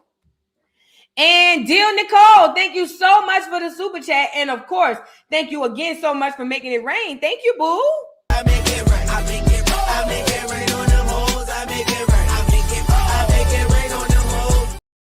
Thank you so much for the super chat, Deal Nicole. She says, this is for the last educational Friday. Them people wouldn't let me send it then. Ain't gonna stop me now. You deserve everything and so much more. Oh, I appreciate your obedience and how it has blessed me. Thank you so much. Thank you, Deal Nicole. I appreciate you. And I'm glad I could be a help to anybody. So thank you so much. That means so much to me, y'all. Y'all like the video now. We getting sentimental and things of that nature. Like the video. Let's get back into the Jews. So did y'all hear the Jews are stealing people apartments down in New York? In New York! So I want to go to this dude's page. I don't know if I shared his page. Let me see if I can go find this boy page. This black dude be walking around New York cussing out the Jewish people, right? Because apparently they out there doing whatever they want to do. And let me just say, I just left New York in January. When that was, I was in New York, November. I just left New York. That's the perm. And I seen them little small hats out there running around with the little Shirley Temple curls on each side of their ear. And when I see, now keep in mind, I'm from New Orleans. We ain't never seen these people. We only see them on TV. Yeah, I've seen them in the world, but I ain't grew up around these people. So they kind of look like characters to me. You feel what I'm saying? So I seen them all up and down the block with their peacoats and their Shirley Temple curls coming down like this. And I said to myself, I say, I said, they about to roll over New York. Outside of the other immigrants, they really about to roll over New York. Well, then fast forward, we found out that allegedly, I don't know this to be true, they are allegedly basically taking apartments from tenants. So Black Americans in particular who have been in their place, these people, let me back up. So apparently the Jewish people in New York, and somebody from New York could chime in and help me out. Apparently the Jews in New York have their own police force, but it's not really their own police force. So apparently they have like an extension to the police so that they can police themselves. So first of all, my first thought was, so they can police themselves, but we can't, which was rhetorical because I already know what that's about, right? And then I said to myself, obviously they are tied in good. Remember they had a whole bunch of them coming up out of the tunnel when they found all them churn underground. So we know they got to end good with the doggone powers that be. We know that. But then I'm sitting here thinking to myself, now these motherfuckers is going around trying to kick Black Americans out of their apartments and their homes. Oh, we have a problem with that. And again, remember I told you that sturdy 2x4 that held up the house is starting to waver. That sturdy foundation that held up the house that we thought was a home is starting to waver. Pay attention. But let's get into this lady, or at least this video, where we're talking about the Black people in America, or at least in New York, whose homes are being taken. It says Jews in Manhattan are stealing homes of Black people through deed theft. It says you have a constitutional right to record police officers in public spaces, whether they are carrying out duties. This right is protected under the First Amendment and recognized by numerous federal appeal courts across the United States. This includes taking photographs and recording video and audio. The act of recording police serves as vital for serves as a vital form of public oversight and accountability, contributing to the transparency in free society. If you have any information on police misconduct and want to expose it or want CPU to investigate it, please, you can contact us, and there's the contact information. Let's get into this video, y'all. This is insane. Let me look for that other video too. Theft, where homeowners are essentially tricked out of their properties, has been a pervasive problem for a few years now. And now this group is rallying outside the governor's office, demanding that she do something about it. My father and I worked really hard. We scraped and we saved and we purchased our home legally and legitimately. Rachel Cyprian was shaking mad as she spoke with us outside the governor's office about the devastating impact of her 15-year fight to reclaim ownership of her Brooklyn home following deed theft. It leads to homelessness. It leads to depression. It leads to all sorts of failures. Here we are, Black people, in this country now for over 400 years, and we're constantly starting from square one. Deed theft is when a property's title is transferred away from the rightful owner, generally due to deceptive or predatory tactics. Listen, I didn't mean to stop it, but I have to right here because there's nothing new under the sun. Everything they did has already been done. When I tell y'all to do genealogy, a lot of you are going to find ancestors who owned homes, businesses, and all kinds of things, land and everything. A lot of those things were stolen from them through this very same process, deed theft. A lot of it through taxes, a lot of it through all kinds of stuff. When you run across this, first of all, the great thing is you're going to find is, oh, my people had this. Secondly, it's time to go get your check. Does that make sense? You want your reparations? There it is. I'm saying all that to say, pay attention to what they're doing now, because when you go and look through your genealogy, you'll see a lot of familiar behavior patterns, okay? Let's get back into it. Frequently, the targets are seniors and communities of color. What do we want? And when do we want it? Now, Brooklyn City Councilman Joce is pressing the governor to put a moratorium on evictions where there's a deed theft case pending or being investigated. We are pleading to the governor, to the head of the state, to do right by all of us, to do right by Black New Yorkers, and to do your job. During the moratorium, Joce and other elected leaders are demanding legislative fixes, like more support for homeowners in eviction court, special investigative units inside district attorneys' offices, a public database of shell companies associated with deed theft, where home of her Brooklyn home following deed theft. It leads to homelessness. It leads to depression. It leads to... Listen, they're doing what they've done in the past, right? They're doing what they've done in the past, which is steal from you. I need y'all to understand that that's what this is all about. It's all about whatever they can steal from you, okay? Now, I'm pretty sure a lot of Black Americans have lost their homes due to this deed theft, and a lot of them didn't think there were anything that they can do about it. But the fact of the matter is, this is help. They are helped by the government to do exactly what they're doing. The courts, the mayors that y'all vote in, the councilmen, the city council women, and all those people, the aldermen, all of these people are helping these Jews steal from you. This is why I don't do politics, because if I had to do politics, we would have to scrap the whole shit and start over. Because what you won't be able to come to terms with is even your favorite politician helps them to steal from you. Every single one of them there is there to help everybody else steal from you, to help you kind of understand why this is possible. These people get to live good lives. They get to make good money. They get to pass on generational wealth to their own personal families while they sell you to the enemy. I need you to understand that. So this is why they will be inclined to get in office, Play like they your friend. Oh yeah, girl, I'm gonna help do this, and we gonna do this for the black community. Whole time that has nothing. That is not even close to what they plan to do. They plan to get in there and do what the people before them told them to do, because that's what pays their bills. They never gonna put the masses over their own personal family. These people go specifically reach out to those kinds of people for that reason. It's hard to get them to waver. Okay? So all these people y'all putting y'all love and heart and souls into, who y'all really think care about y'all, and this ain't just happening in New York. I'm pretty sure it's happening all over America.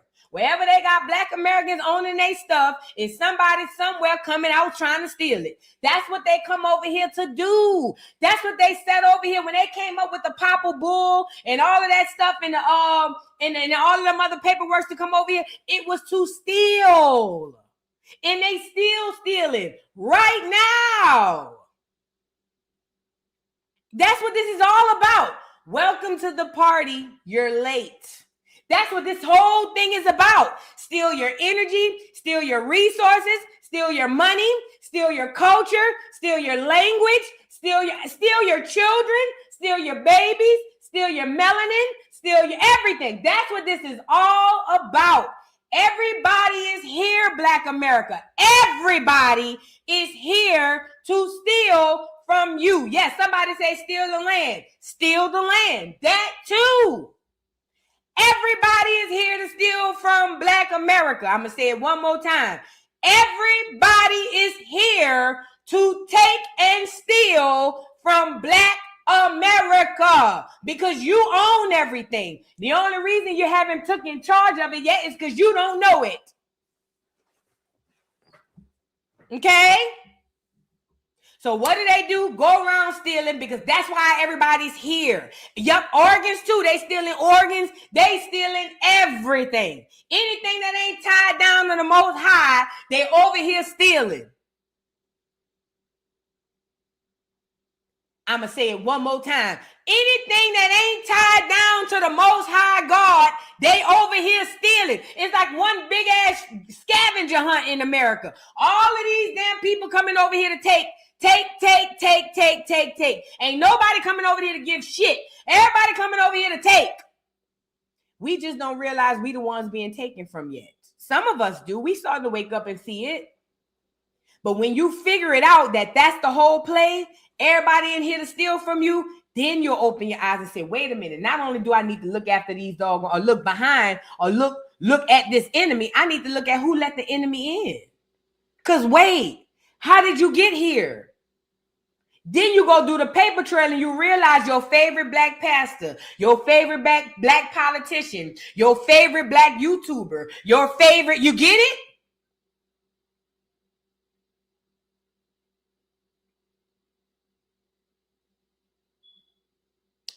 What happened to YouTube? Can y'all hear me?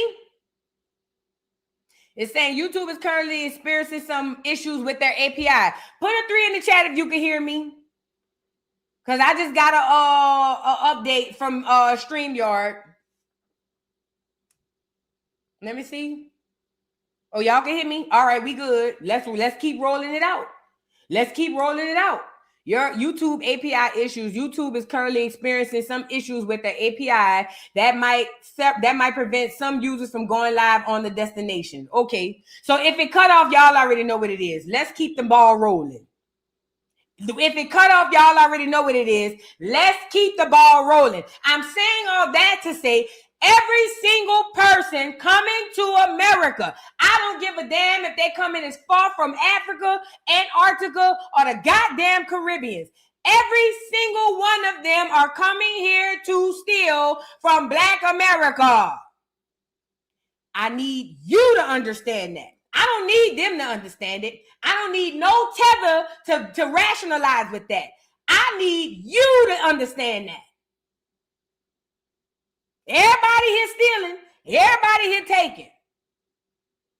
And as it pertains to this empire that we know of called the orange juice people, we know that they're starting to waver. So I seen this video of this guy on the internet, and he's getting into it with a bunch of Jewish people, and he going off on them in New York. Mind you, these people are screwing over the people in the area. Check it out.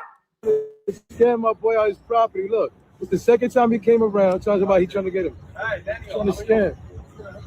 I came to do inspection of the house. Ain't no inspection. You don't own the house. Get out of here. You don't own nothing. You know there's a court order. Like, get court order. Must vacate. No, get out of here. Fake ass court order. Look at this nigga trying to scam. This guy's been here for years. Get out of here, bro. Get out of here. He's born here. Get out of here. When they call the cops, you came, the cops came, they did nothing. Get out of here. Yo, oh yeah. I don't know if you know this guy's trying to scam. We're not playing over here. We're not playing. We don't give a fuck about that little fake ass hat. We knock his fucking hat off. We're not playing. You heard me? We not playing. I'm trying to play. I'm trying to get him the fuck out of here before he gets himself hurt out here. You heard? We don't give a fuck about that hat. You heard? We don't give a fuck about that hat. We'll knock his fucking head off. These guys are trying to scam my boy on his property. Look. Shout out to this brother. I don't know who this brother is, but I think I follow him on Instagram. Wherever they go, he go out there and drag them. He told it was a bunch of kids out there one time. This is not funny, but it is. It was a bunch of kids out there and they were burning stuff in the middle of the street. And he went out there and was like, man, what the fuck? He was like, they can't do this and da-da-da-da-da-da. And the police was allowing them. So one of the kids started laughing at him. He told the little boy, eat a dick. He said, you're going to be a punk anyway, but he used the F word. I said, oh, because the little kids, no, listen, let me tell you why. Because the little kids, you could tell they're going to grow up and be worse than their dad is. These little bastards, man, don't start me. Don't start me. He said, shut your bitch ass up. Eat a dick. Any other child I'd have been like, that's wrong. But in that case, I was weak sauce. Weak sauce. Because you could see the venom in them little bastards. You could tell when they grow old, they're going to eat all the babies. Let me stop. Let's move on. Y'all get the likes up on the video, though. I threw that one in casually. You know, just a little 1-2 yin. Not too much. You feel me? Just a little 1-2 yin. You feel me? Now let's get into Yay. Jesus walk so we can all run. Speaking of, did y'all know Kanye was an Indian? But not just that. Shout out to this brother. I found this brother Truce online. Y'all know who this is? Who's Brother Truce? I like him. He did genealogy on Ye. Because that's what this is all about. Genealogy, right? Niggas say cussing those kids out builds character. Fendi facts, okay? Okay. Anyways, he did a genealogy on Ye, and he found out that Ye has Black European, or at least European admixture in his genealogy, and Black Indian blood. Now, let's be clear. What was going on a lot of times back in the 1800s and the 1900s? A lot of clears and a lot of foreigners were marrying Black women or Indian women or Negro women because they were taking over their lands. I know, I'd rather some of y'all like to believe this or not, but a lot of land belonged to the women, the matriarchs, not the patriarchs. That didn't come until the cracker came off the boat in them Negro pens, okay? So a lot of them were marrying women for their lands. I'm not saying that's what happened to Ye, but I'm just saying when y'all go do your genealogy and you're going to see I had a great-grandfather from England and a great-great-grandmother from this or from Mississippi, you know why. No shade. A lot of times your great-granddaddy married your great-grandmother to get that land. Now, they stayed together. He didn't leave her. And they had kids and grandkids and all of that stuff. But I'm telling you now, he did it for the land. No shade. No shade. And let me say this too. A lot of people, a big misconception is that women just had land put in their name. Let me make y'all laugh, Black American women. Do you know how we've always been the matriarch now? How we've always been the first ones to excel out of Black men and Black women? That's because that's naturally who we are and who we were. Okay? The matriarch owned the land. In ancient times, the matriarch owned the land. Let me show you a picture to depict this. Remember, I showed y'all this a few times before. When they put up the emblem of America, let me see if I still got that picture. Is this it? Let me see if this the picture. No, that ain't it. But there's a picture called the emblem of America. It is a picture of a woman, a black lady liberty. Let me just pull it up. Let me go find it so y'all can see it. So y'all can get a picture of what I'm saying. Y'all get the likes up. I'm about to show y'all something. And when I say this don't have nothing to do. This don't have nothing to do with women trying to be over men or men trying to be over women or nothing like that. If you understand the divine feminine and the divine masculine, then you know. Then you know it's nothing of the sort. Let me see. Let me find the image so you can see. But the emblem of America is a woman. It's a black woman. And the reason being is because she was the symbol of the ownership of land. Let me pull her up. Here she go. Oh, let me see. Can y'all see this? Y'all should be able to see it. Y'all see these pictures? Hold on. Let me pull these down so y'all can see. Let me pull these down so y'all can see what I'm saying. Y'all like the video for me, please. And thank you. I appreciate you. But do y'all see this picture? These pictures? I'm pretty sure y'all have seen them before. Let me see if I could click on it and get a bigger one.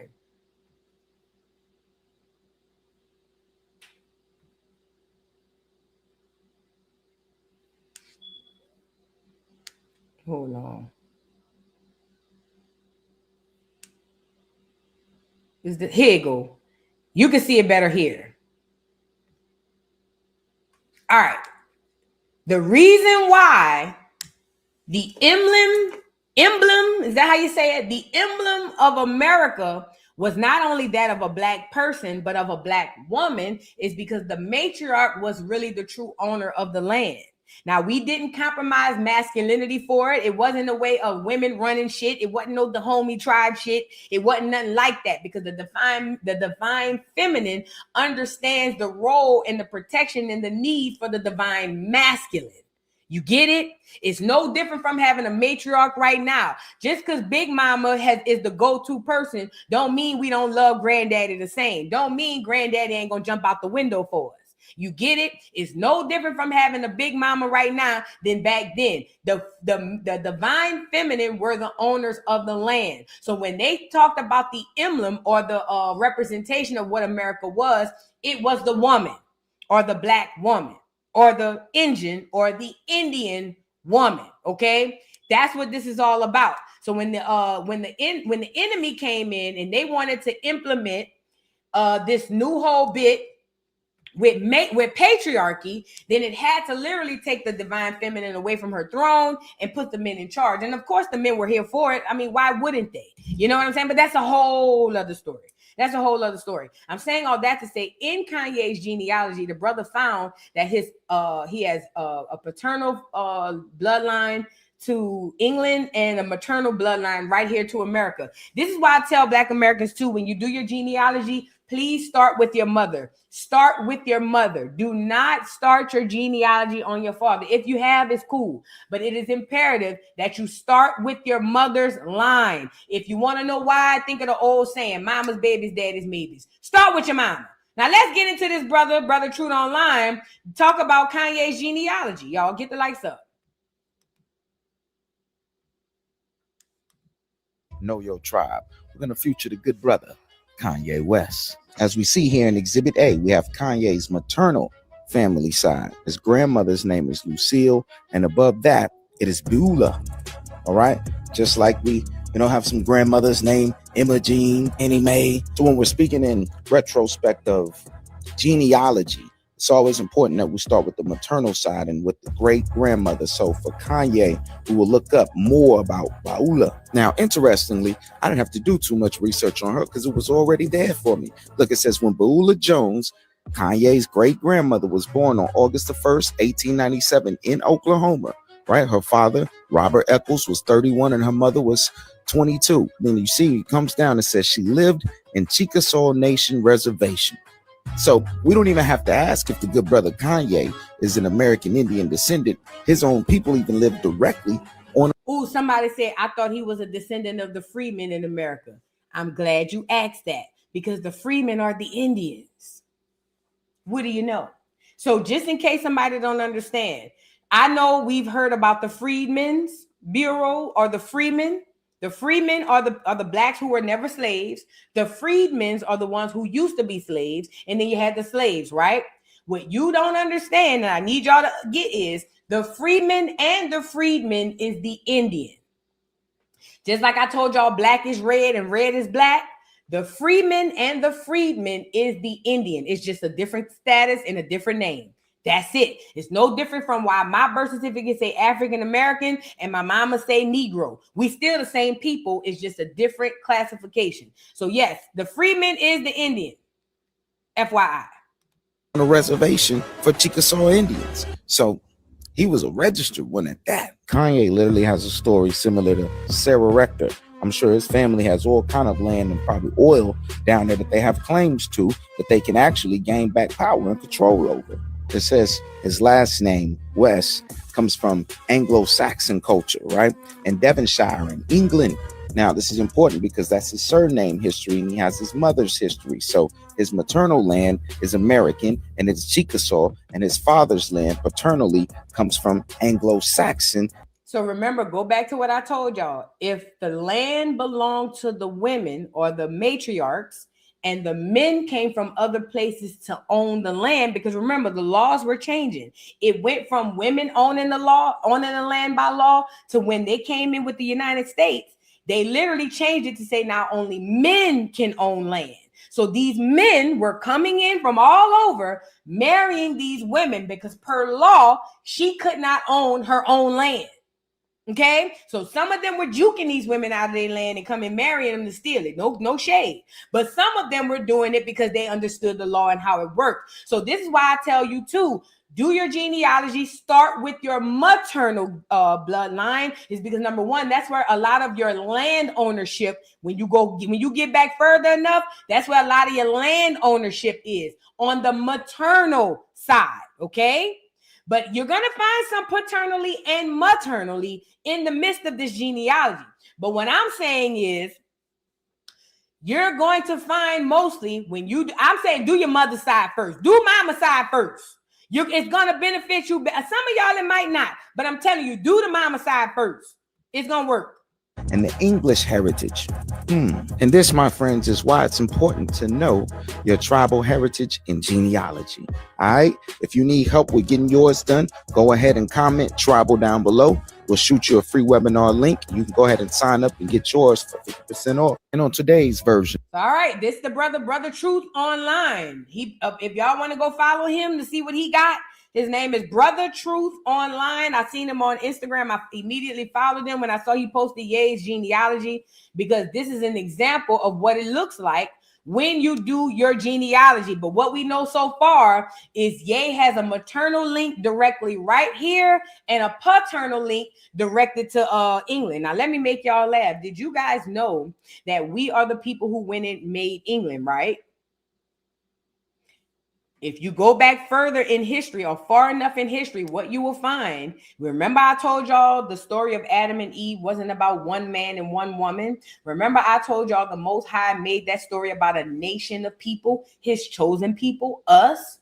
So Adam is a representation of male, and Eve is a representation of female. And when the Most High gave the order to be fruitful and multiply, what he meant was go and beautify the earth, go and create civilizations, go and teach people how to bathe, go teach them how to eat, go and teach, go and create the world that it is you want.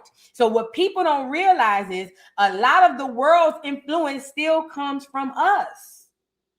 It was our ancestors.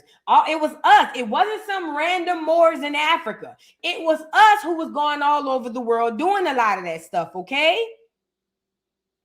So keep that in mind when y'all doing your genealogy. It's a lot of, let me tell you, genealogy is very fun. It can be time consuming. And it can be something that, you know, that people enjoy because you get to learn a lot. You're going to find so many hidden treasures, I'm sorry, in your genealogy. I just implore you, just like we did with Ye, go look at the maternal line. Look at your paternal line as well. But go look at your maternal bloodline and figure out what it is, where you come from. Because I'm telling you, you're going to dig up a lot of shit that you never thought you'd know about your people. And it's going to make you think differently about yourself.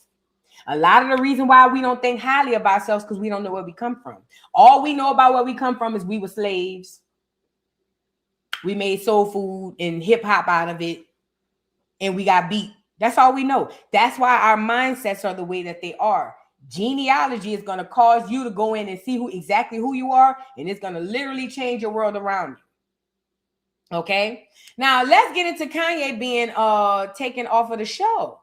So y'all know him and the Jews is beefing because Kanye has said some anti-Semitic things in the past, okay? Now, if y'all understand this whole situation, then you know Black Americans can't be the Semitic or can't be anti-Semitic because they are Jews, right? They are the real ones, according to the doctrine. Allegedly, no, I believe it, so I'm going to just go with that. That's just what it is. The Black Americans are the real Jews, okay? I'm not going to sugarcoat that part. Now, because of that, Kanye has said things in the past that were true. Like, I don't think Hitler is a bad person. And I remember the internet went crazy. And I remember thinking to myself, why do niggas care if Kanye like Hitler? Hitler ain't never did nothing to niggas. Never. Not one thing. But because you guys, a lot of you allowed the internet to tell you what to think and how to think, a lot of Black people got upset with Ye. They got mad when he said slavery was a choice. It is, and it was. They got mad when he said a whole bunch of stuff. A lot of stuff is about, honestly, it's a lot of stuff with the fact that people don't like the fact that truth hurts. Okay? And that truth hurts too hard to where it pisses people off. And I told y'all that's what the industry was going to do. Make Kanye seem so crazy that y'all don't listen to nothing he said. And that way you won't pay attention to what he's saying. But a lot of the shit he said is coming to pass, man. At any rate, because he said some anti-Semitic things about the Jews, he's supposed to have a show in the UK, and apparently they canceled it. And then they went back and said, no, we're not going to cancel it. Then they came back and said, yeah, we're going to cancel it. Then they said, well, let me talk to him. Then they said, well, let me see. And I'm sitting on here saying, so what is it?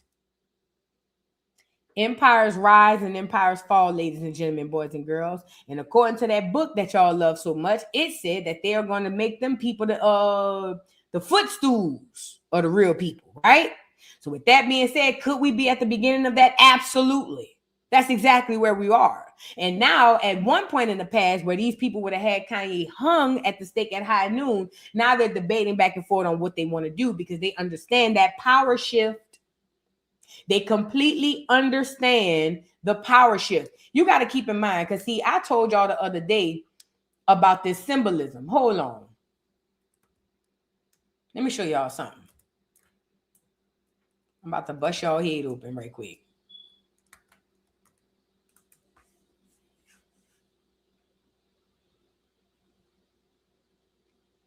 Let me show y'all something right quick. I want a good one. Nope, not that one. Oh, I think I found one.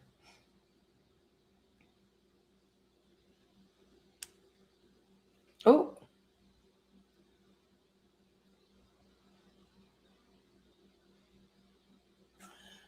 Listen, can y'all see this?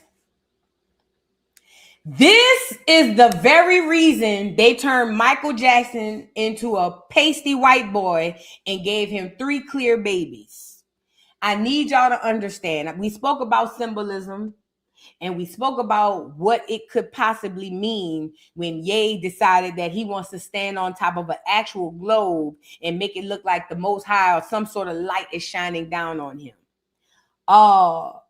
They understand how powerful this is. This is the same reason why they turned Michael Jackson into a white man. They could not have a black man with a nigger nose and an actual nigger have that much power. They would rather literally mutilate his body and his face and turn him into a pasty white boy. not even a real looking white boy.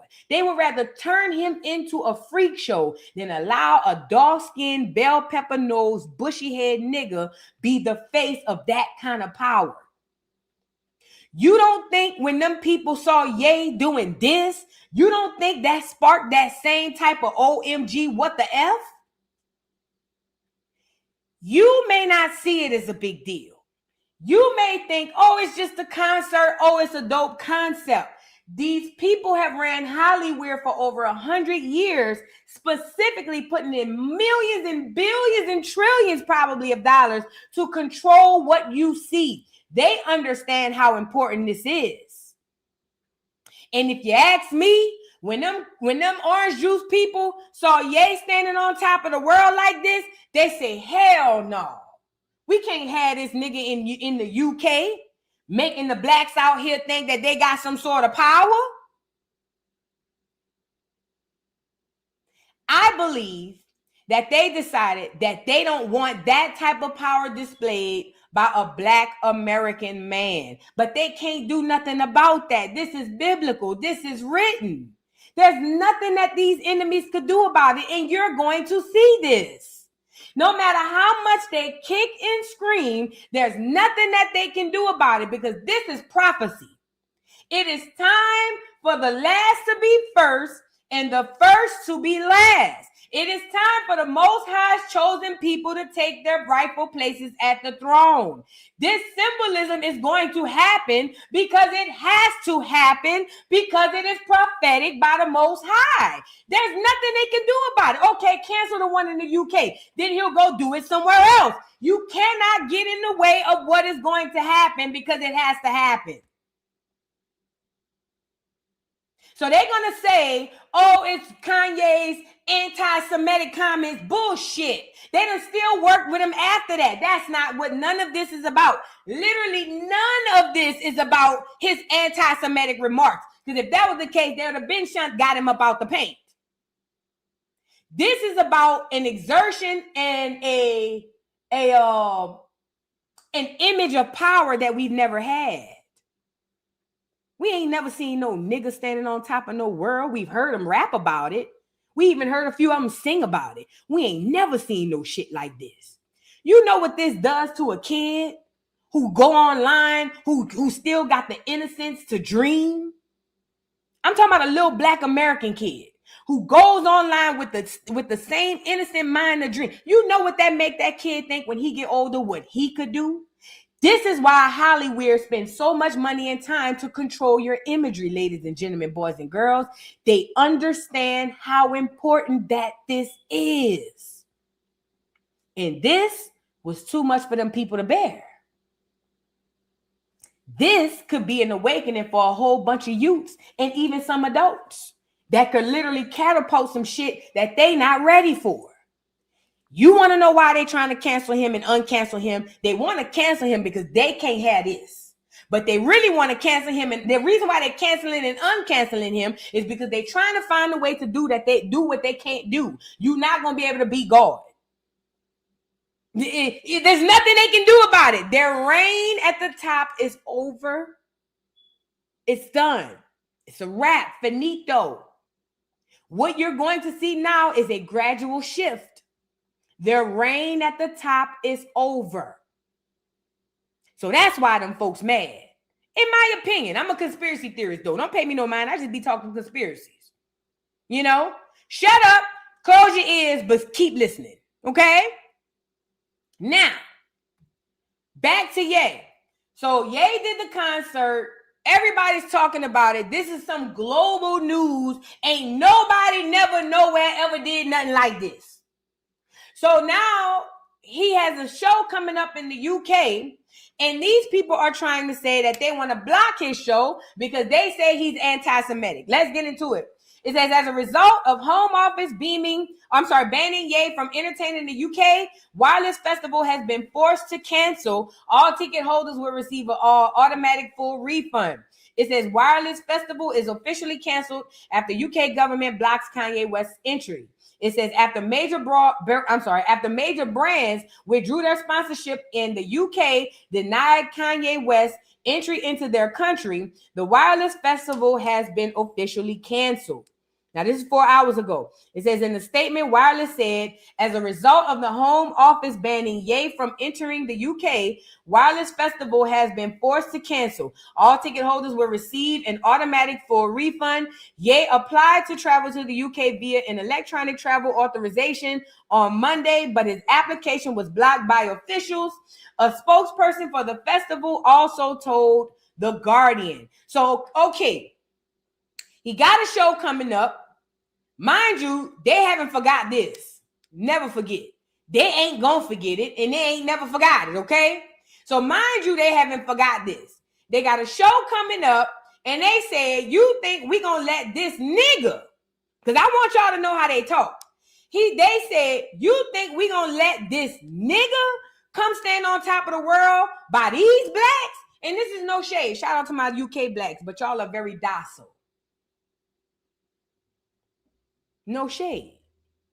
Y'all are very, yes, sir. No, sir.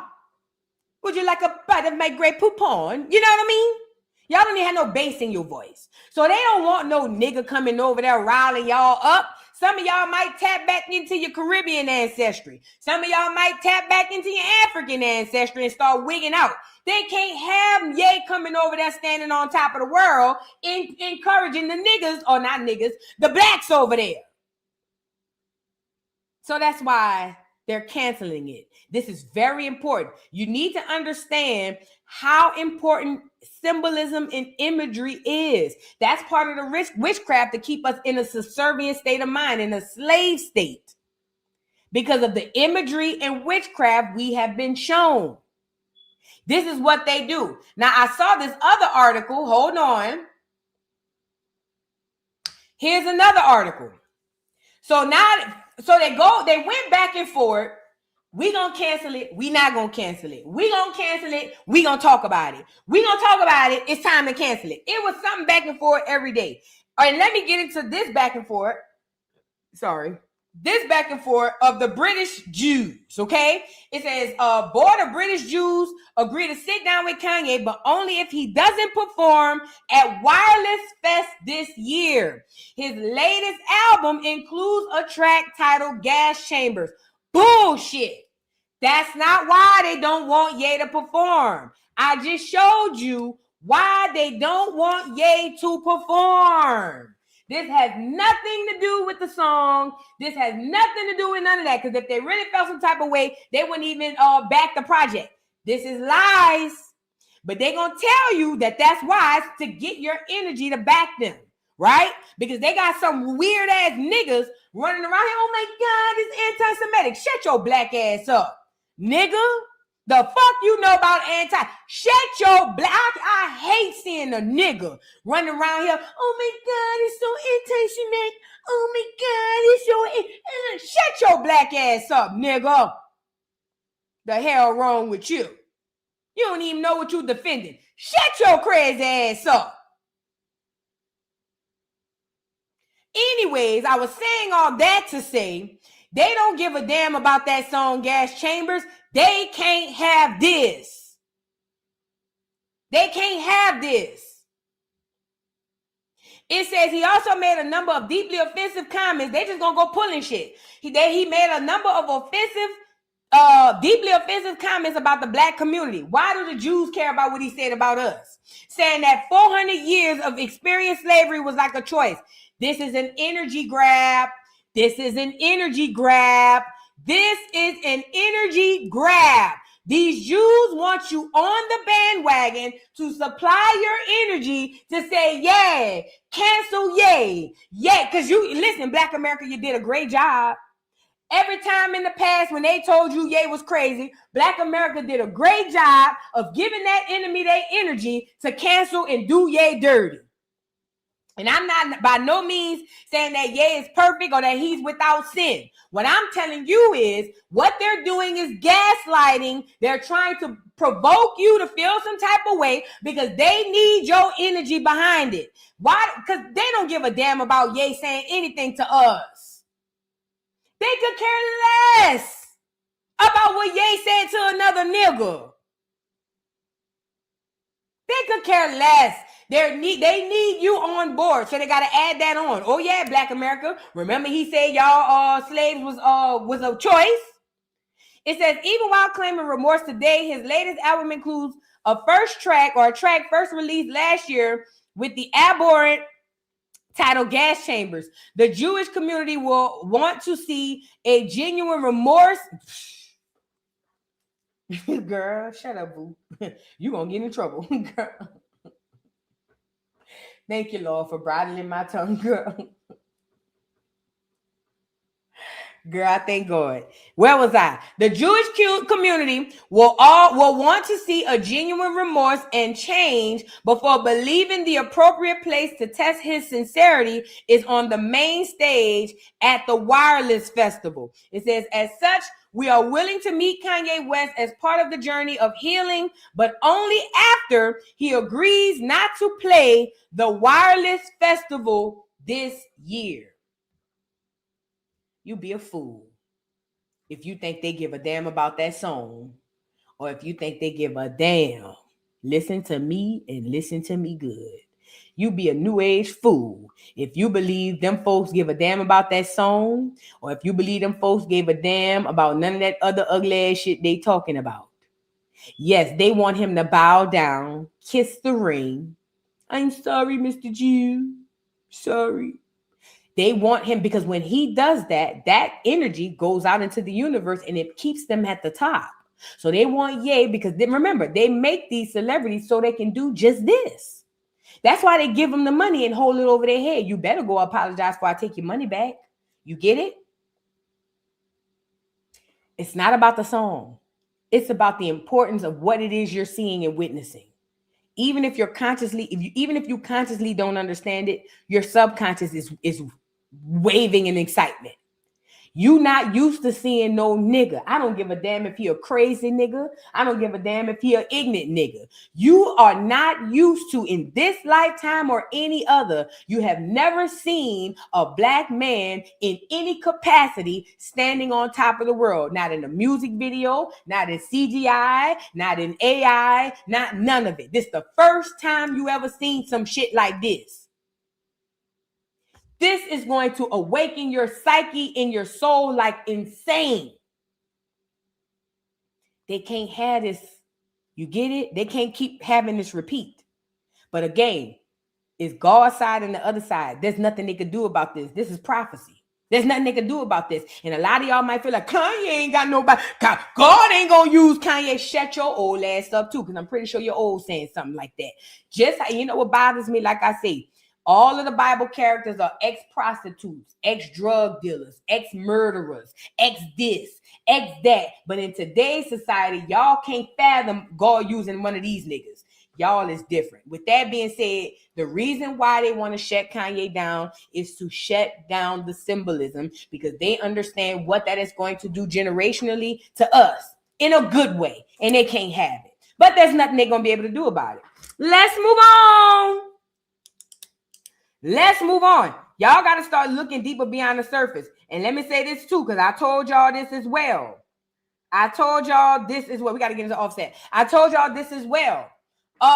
Michael Jackson did not have vitiligo. Allegedly. The conspiracy theory goes a little something like this. Michael Jackson ain't never had no goddamn vitiligo. Niggas nowhere prior and niggas nowhere after ain't never caught no vitiligo and his whole body turned white like a damn leopard. They turned that boy white. They cut him up like they did the Sphinx. They cut the nose off and gave him a clear nose. They turned his nigger skin into white. They turned his nigger fro into curly Jerry curl. And they let him keep his personality in his culture so that he can then so that he can then showcase the culture under a different image. They literally mutilated Michael Jackson to fuck with our imagery. Do you understand how far these people will go allegedly? Do you understand how far these people will go allegedly? Conspiracy theory? That was not his choice, Kiana of Old Stones. That was not his choice. Michael Jackson did not choose to turn his skin white. That's another misconception. That was not his choice. This boy was born into this. His daddy sacrificed him the moment he came out the womb, allegedly. Y'all, this shit way deeper. Y'all, if you believe, if anything you believe about Michael Jackson come from the tabloids, you've already been grossly miseducated. They did that because Michael Jackson had the power like the second coming of Christ, my nigga. Michael Jackson was the most powerful man that walked the earth outside of Jesus Christ. I'm not trying to put him on no pedestal. I'm just trying to tell you because I was there. Michael Jackson was one of the most, if not the most powerful celebrities and or people in the world. They could not let him look like me and be that. So they changed him into white and gave him white kids. They couldn't let nigga nose Mike get on there and be the one in charge that everybody look up to, because then that would change the hearts of not just us, even the enemies. Maybe they'll start loving us and liking us. You get it? Conspiracy theory. Let's move on. Let's move on. This is a conspiracy theory. Now we got to get into Offset getting popped. Did y'all see that? Like the video, y'all. Do I have a couple of more super chats? And I don't know why what you call them don't be letting me I don't know why YouTube don't be letting me monetize my video before I come on. Oh, I think I read this one. Thank you, Stab and a Half. She said Tokyo is genuinely mental. I read that one. I read that one. Thank you for the super chat. What you cooking? She says, hey, boo, did you see the white lady making the elderly guy walk down the street in his Pampers in the neighborhood? Neighborhood talk, love you down. Yeah, I saw that. That's clear on clear crime. I kept scrolling. That old cracker was in that. Only thing I could think of when I seen that old white man out there with his pamper on, talking about he was being punished. I said, how many niggas you done did some shit to back in your day? Am I wrong? But when I see elderly old people, I just think about if they was racist back in the day. And then I don't care. Sweet Tea, thank you so much for the super chat. Says, hey, boo, it's my birthday today. Can I get the Peggy song? Happy birthday, Sweet Tea. Happy birthday. And you know what? We need a commercial break anyway. Why not? Happy birthday, Sweet Tea. I hope you enjoy your day and many, many more. Shout out to all the Aries out there. Y'all time almost up, huh? Ain't we about to be up on the... Oh, no, y'all just started. Shout out to the Aries. I thought we was moving into the Taurus. But shout out to the Aries. Happy birthday, beautiful. Y'all, I'm going to give y'all a chance to like the video when I come right back. It's going to take you 60 seconds. Like the video and drop some cakes for my girl, Miss Sweet Tea. Love you, boo. Happy birthday. Let's go, Miss Peggy. Y'all make it. Let's go, Peggy. Miss Peggy about the Peggy about the Peggy about the Peggy. Make that ass drop, make that ass rock. Ooh, make that ass drop, make that ass rock. Ooh, do it for a whopper, make it wobble for a whopper. Wobble for a whopper, make it wobble for a whopper. Ooh, Peggy Sue, ooh, Peggy, ooh, Peggy, ooh. Peggy about to say she about to work it like a black girl. Make that ass jump, make it rock like a black girl. Rock. You fine, Peggy. You fine, Peggy. Ooh, you fine, Peggy. Ooh, bow-legged Peggy and a booty kind of heavy. Bend it on over, girl, toot it like a levy. Bow-legged Peggy, booty kind of heavy. Bend that ass over, toot it like a levy. Lift that ass, lift that ass, lift that ass. Ooh, Peggy about to work, she about to rock, she about to move, she about to make it. Oh, Miss Peggy. Happy birthday, Sweet Tea. Happy birthday, beautiful. Enjoy your day, my love. Enjoy your day. I hope y'all like that video. Symphony DMR, thank you so much for the super chat. Says, I emailed you last night. Remember, hit me back up. Yes, you the mod. Yes. So is this your... Okay, gotcha. I didn't get your email back. I will make sure I take care of you today. Thank you, Symphony. Thank you, boo-boo. Harlem Scholar, thank you for the super chat. Says, boo, the orange juice people have been taking property. They just use guardianships to do it, especially if the property owner is elderly with no family. They get APS involved and get fiduciary rights to control all assets. Wow. I had no clue that was going on. I wasn't raised around them people. I don't know what the hell they got going on, but it makes sense. That's disgusting. I think that the black people in New York need to galvanize and get to the grassroots and figure this shit out. Don't let them people come in there and take y'all stuff. And if they're doing it in other places, the same thing. Thank you, Harlem Scholar. Stab and a half, thank you for the super chat, says, I don't want to be anything but a black American. Hello? I don't even want to be another black. I got to be this black. That's a different. Everybody, I want to come back every lifetime. I want to come back black. No, I might come back black girl in a ditch eating mosquitoes, bitch. No, I don't want to just come back any old black. I got to come back this black American. You get it? It's a big, big difference. And I'm so glad you brought that out, Stab and a half, because y'all just saying black, you done came back an African booty scratcher. Let's move on. Thank you, Stab and a half. The black YouTuber, thank you so much for being a member for 2 months. Says, hey, boo, my mother told me her papa left her acres of land down in Mississippi in a will. Tell her go get it. Girl, tell her go get it. And a lot of people in Louisiana got family and land in Mississippi. I'm one of them. So, yeah, I know you do. Go get it, fat. Thank you, boo. And Divine Energy, thank you for the super chat, says, hey, boo, you are so right. My great-grandfather and great-grandmother owned 12 barbershops in Mississippi back in the day, and their son, my grandfather, owned a real estate and insurance company. All properties and business gone. Okay, I'm glad y'all bringing this up because you like the second or third person that done came up and sent the super chat to show what y'all finding in y'all genealogy. First of all, shout out to y'all who are finding these things in your genealogy. Putting this out here is going to encourage others to start their genealogy. This is what we need. Second of all, this is what you're going to find, y'all. Not everybody. Some of y'all ain't been shit for generations. No shade.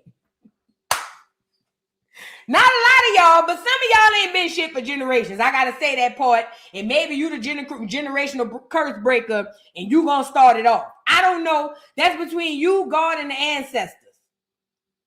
What I'm telling you is you're going to find a lot of stolen businesses, stolen land, stolen property.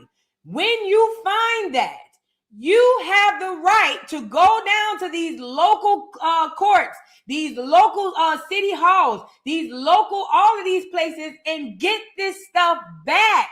This is reparation. I need y'all to understand. We've been tricked to believe that we all going to identify as one group of people and they're going to hand out one big check and it's going to be direct deposit to our accounts and everybody going to live happily ever after. That's not how it's going to go. You can't just say because I'm a Black American that I deserve reparations.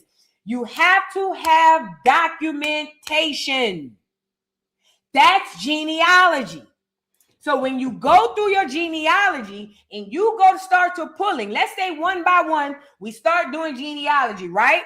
So we start doing genealogy one by one. After a while, groups are going to start to understand, oh shit, I'm this tribe, you that tribe, I'm this, I'm that.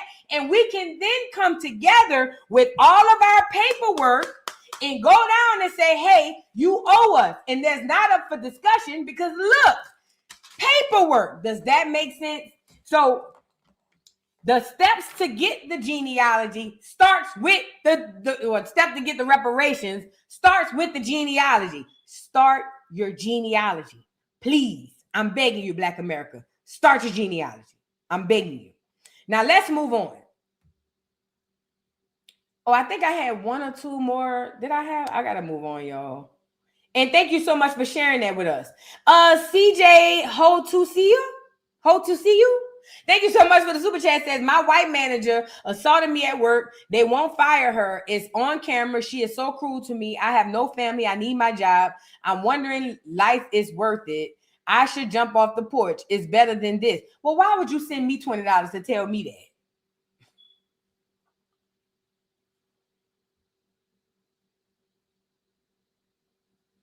What am I supposed to do with this information on a $20 super chat? Please don't hurt yourself, baby. Thank you for the $20. I don't know if I should feel good in accepting it, but please don't hurt yourself, my love. CJ, pray. Go outside and ground. Go outside and ground. Life is definitely worth living. Please don't do it. Please don't do it. Especially if you Black American. Don't do it. Thank you, CJ. I appreciate it. I don't know what to do with that. I don't. Mother Tree and Moon. Thank you for the super chat. Says, side note, Daniel Kaluuya played Fred Hampton. Sure did. You heard I am looking stupid. I like him though, but I don't like him playing our people. How do you say it? Harmonic Soul. Thank you so much for the super chat. Says, when you think about it, how did they film the Juice atrocities while they happen? It doesn't make sense. A stage. Bam, there you go, because it's a lie. Because it was all a lie. She lied, guys. It was all a lie. That's why. It's the same reason why the moon landing didn't happen. It's all a lie. And Symphony, thank you so much for the super chat. Says, about moderating, I emailed you this morning too. Yeah, I got you, Symphony. Thank you, beautiful. I'll take care of you when we get off of here. And thank you again for the super chat. Says, somebody asked us black women one time, what if y'all wake up as male people? We all cried and said no. Fendi bags. I know that's right. Let's move on. We got to get into Offset. Off Cheek got shot, y'all. Oh, Lord. I thought we were sending them home to glory. Let's go get him on here. So apparently Offset got shot. They say that he got shot in his ass. Don't get me to lying. I don't know if it's true. I'm just telling y'all what they said.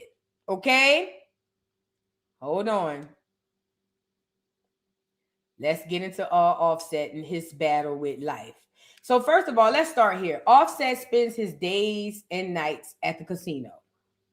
This is very reminiscent to me of living with someone who had a gambling addiction. A lot of y'all, I've told y'all this story before, but God bless the dead. Before my brother died, he developed a really, really bad gambling addiction.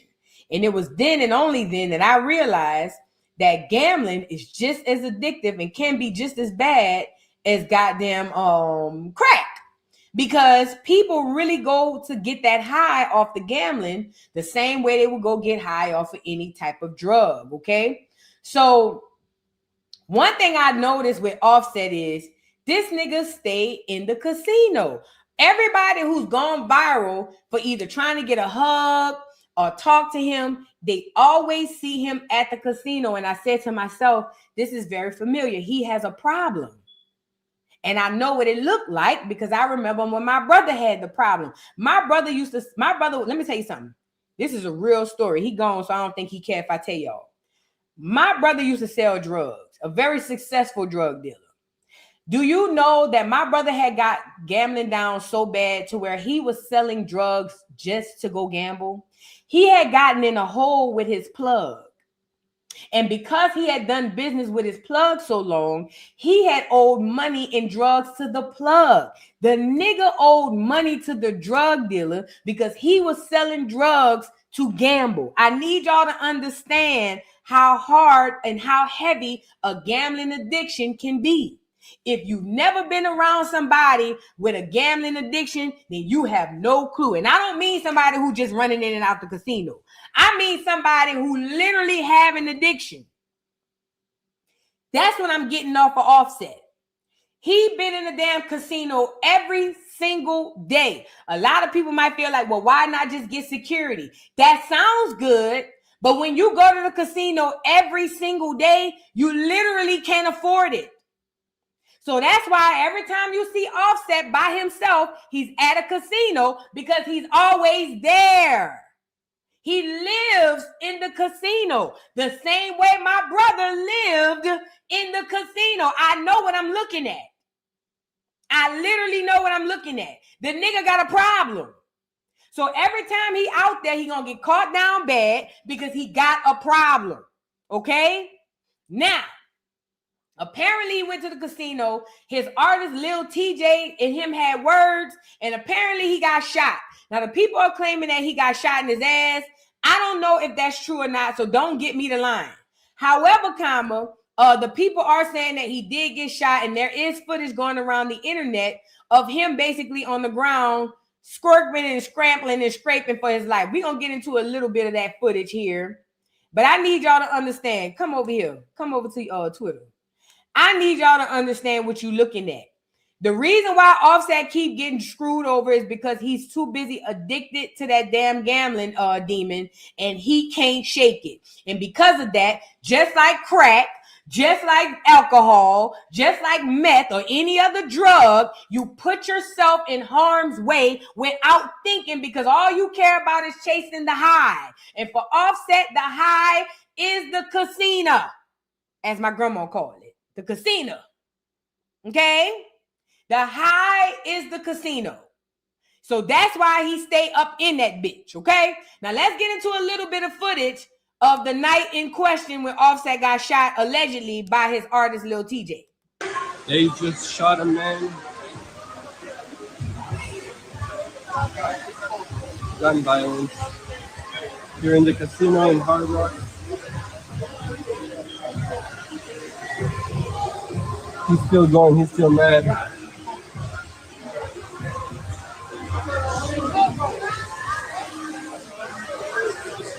They got this guy detained.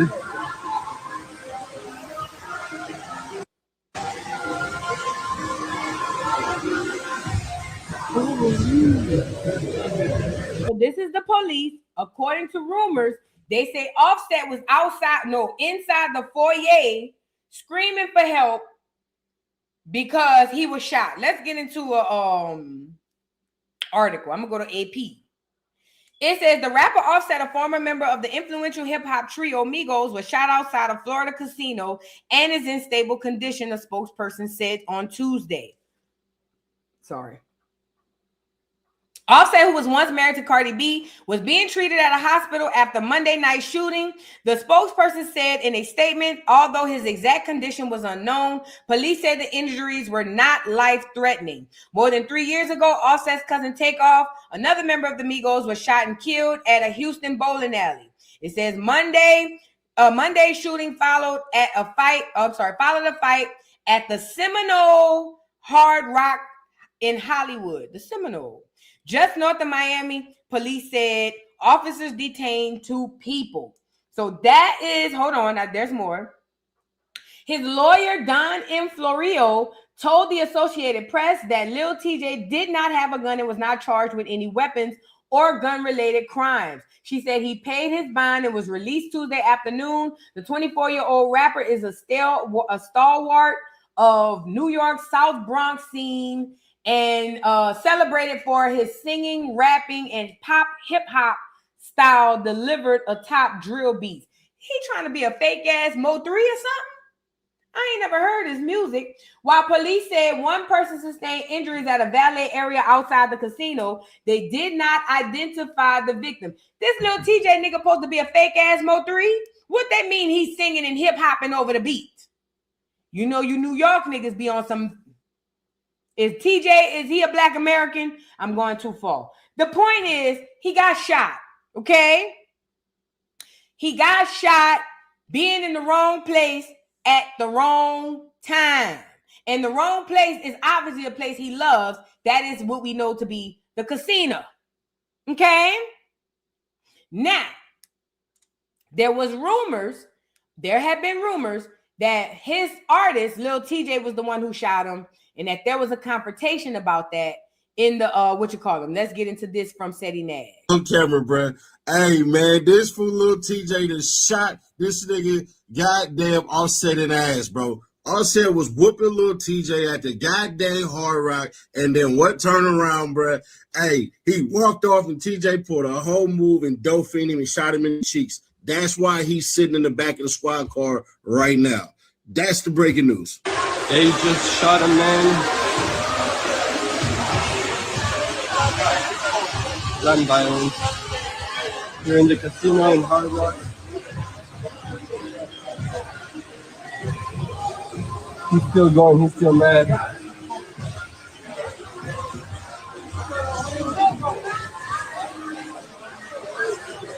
They got this guy detained.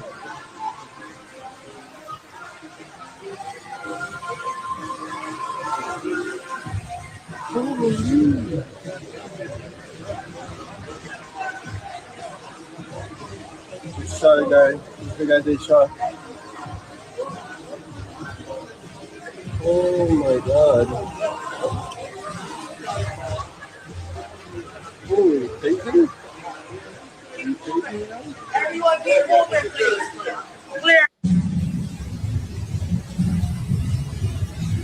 there you have the scene. It looks like Offset was laid out.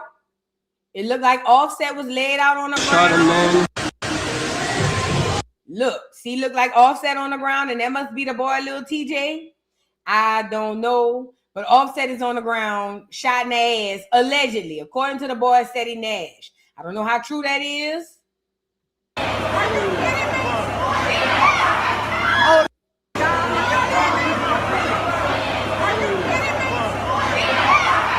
Oh, they about to pump.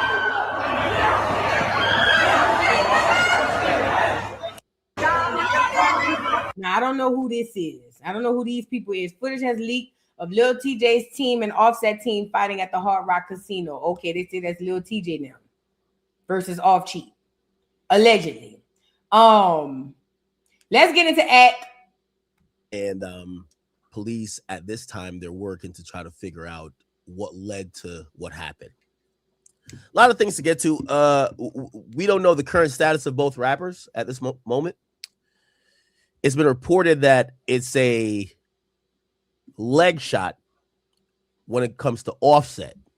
And it's supposed to be a non-life-threatening wound. But at this point, because he was transported to the hospital, we don't know the full details. Okay. Lil Tjay is a little bit more elusive. Of course, again, I have a direct official source, heavily weighted, that confirms it. However, I did also talk to his team, and his team, while confirming that there might have been an incident, they weren't at liberty to tell me, or it's a lot of things going on. This is actually happening right now. So people are in custody right now. This probably happened like an hour ago, and they aren't confirming what my other source confirmed, but it is being confirmed. It's one of the best sources I could have that Lil Tjay was shot. But anyway, the matter of fact is Lil Tjay and Offset was involved in an incident. Okay. Now, clearly, I guess you guys could probably put two and two together. It appears that but most likely Offset and Lil Tjay probably got into maybe some altercation. Why would I say that? That would just be using context clues. They haven't been getting along. They have, kind of gone back and forth, and potentially they have seen each other for the first time since all of that. The good news I do have currently, but I might have to knock on wood, I don't have a death to report, which is good. But there was absolutely a shooting that occurred. It occurred at the Hard Rock Casino. And, So there was ACT reporting on it when it first popped off. Academics did report on it. And obviously, first of all, we thank God that this wasn't nothing too crazy, because this could have easily gone left. This could have literally been a situation where he could have lost his life. And he got 4 kids, 5 kids, or however many kids. You know what I'm saying? And it's not really worth any of this. But again, we live on the internet. Well, most people do. I don't. People live on the internet, and it's different strokes for different folks. Okay. Okay. Wait, hold on. What is this? They say this. Wait, before we get to that, because I don't want to jump the gun. So after Offset was shot, people started putting their videos up. Quavo posted 2 prayer hands. That's it. He posted about the whole shooting. And that's what he had to say. I don't know. Quavo posted some prayer hands. I don't even think them niggas cool with each other, for real. Then on top of that, there was updates given out. This person said, or a spokesperson said, that Offset was in the hospital and he was receiving the medical care that he needed. But they also said that he was in a stable condition, which DJ Academics had already explained as well, that he was in a stable condition. But ultimately, I'm hearing that the beef between him, Offset, and the Lil Tjay boy could be behind some business stuff that went left. And then on top of that, Offset got the gambling addiction. He's getting divorced. He's losing his wife and his family. He going through it. He lost his career. Career's done. You see what I'm saying? I believe that, you know, tensions could have flared between him and the little Tjay dude on top of the business stuff. And then there it go. And there you go. I don't know. I did see this. Hold on. I just started putting up all the Offset articles. It says Lil Tjay currently in custody. This was when they arrested him. Lil Tjay currently in custody after Offset shooting. Reports say Offset allegedly put the pause on him before walking away. Then Tjay allegedly shot him in the clappers. It says, according to the YouTuber Ceddy Nash, Lil Tjay is now reportedly in custody following an alleged shooting involved Offset. Ceddy claims there's a video footage of the incident, though that has not been publicly released or confirmed by authorities at this time. We just saw that video. So basically, this is the reports being put out, but then I just saw this video of Lil Tjay, what it looks like to be him being released from jail. Let's get into it. Hold on, because I don't know if this is recent or no. Let's get into it.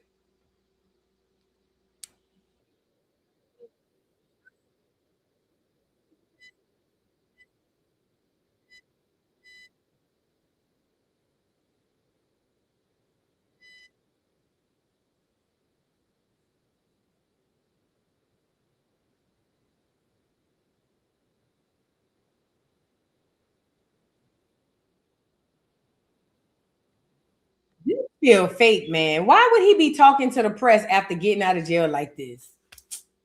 I don't know, but let's go with it. So apparently that was him, Lil Tjay, getting out the jail. You couldn't hear it? Oh, you couldn't hear it? Hold on, my bad. Let me. I think it's because I needed to reshare it. Hold on, because he was over there talking like, oh yeah, Offset, like I shot him. Like, who does that? Let me let y'all hear it. Offset. Hey. The last thing I seen was Offset looking at me like this. Yo, that shot me. That shot me. La la la is a rat. I don't do no damn fighting. Man, you just want to tell us what happened? Did I shoot? Crazy. They're saying you were disorderly. I Did thought he the put casino his was hands a on fight you near the first? valet. Smack the shit out of Offset. He would never play with me like that in his life. Does somebody owe you money? Ask Offset. He owe you money? Ask Offset. Hey. The last thing I seen was Offset looking at me like this. Yo, that shot me. That shot me. I don't believe this, y'all.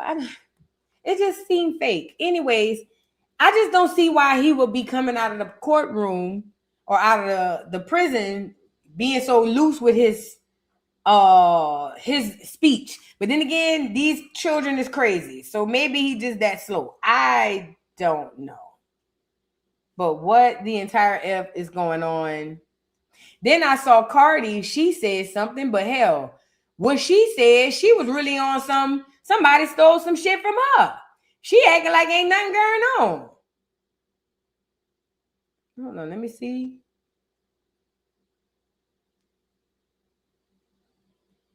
Look at Cardi. I'm not about to do all 5 minutes of this.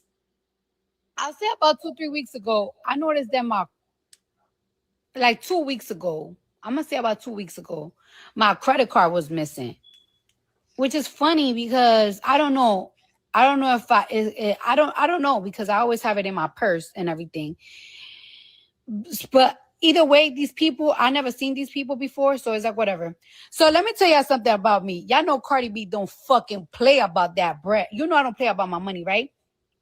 So my credit card, my Amex. It sounds like she just wanted to go live because Offset was trending to make it seem like she don't care that he's been shot.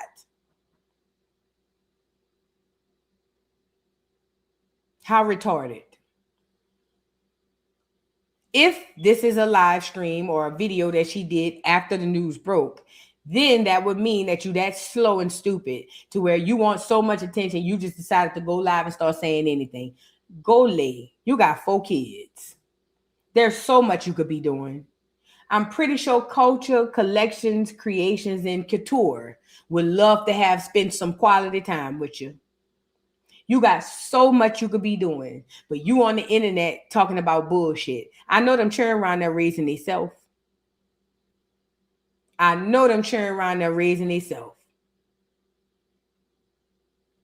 don't know. Like I said, if this is true, if it's true, then yeah, it's like, girl, go lay. have several seats. But the point is this. Did I have anything else to show y'all about this whole situation? Oh, Angela Stanton. I did want to show y'all Angela Stanton, what she said, because she did see him at the casino and she was concerned, according to Angela Stanton, because she said he was by himself, which is what we hear. He always by himself. Let me pull it up. Let me go on this one. Angela Stanton King talked about seeing him by himself in the casino.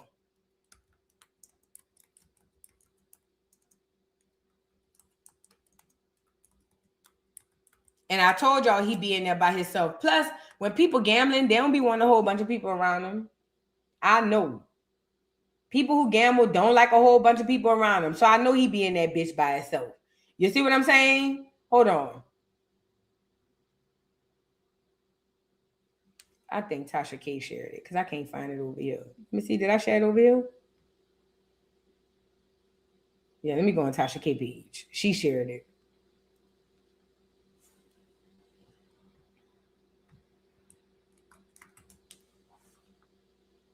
Give me 1 second, y'all.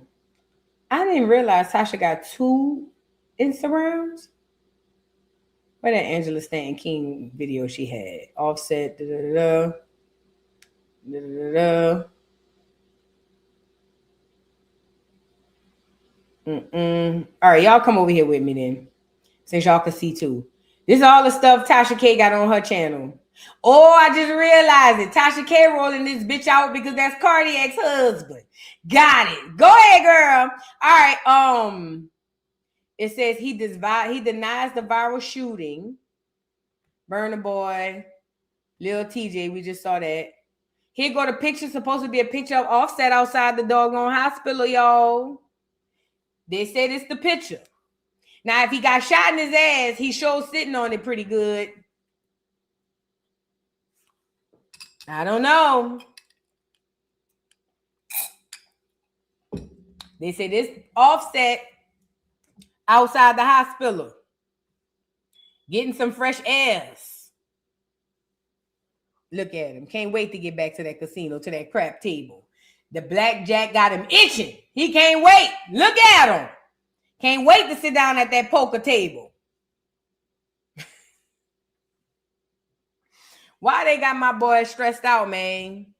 Why they got my boy stressed out like that? They got to stop. Hold on. I could have swore I shared that. Then I could have, hold on.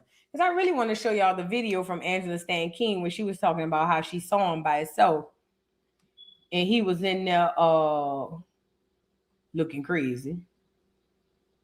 And she stopped him and she said something like that. Is this it? My grandma to your grandma.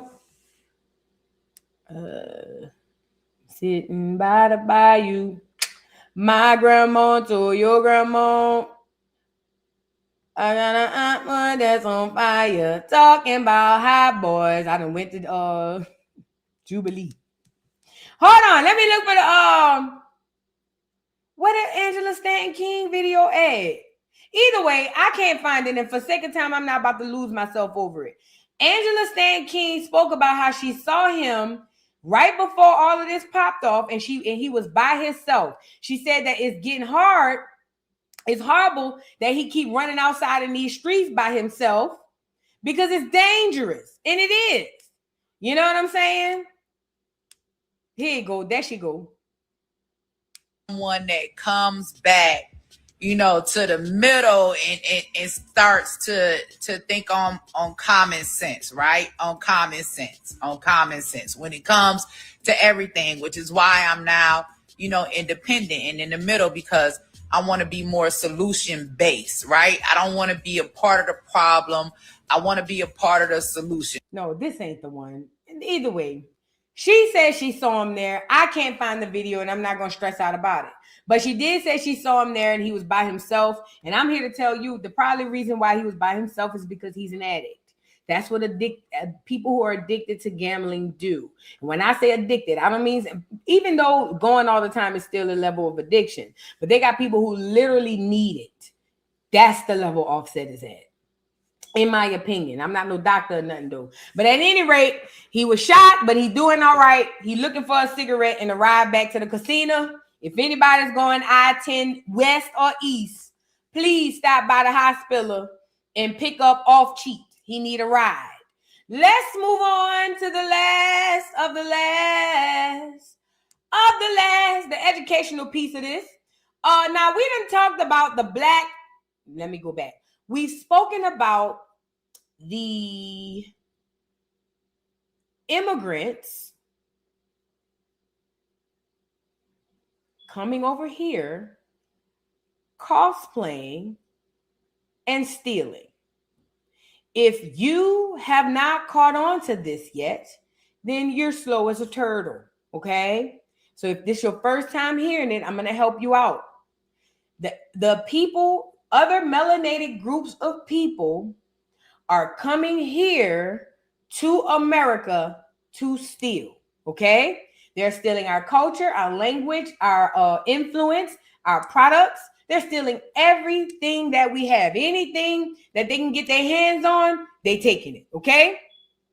That's what they're doing.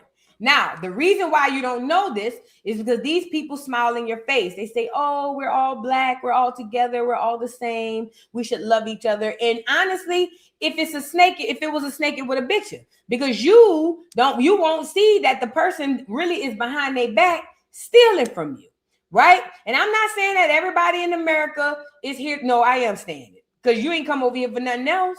If it's to make a better life, then it's to steal. You got to steal to do it. Say what I said, because if you could have did it back home, you would have did it back home. So I'm not taking that back.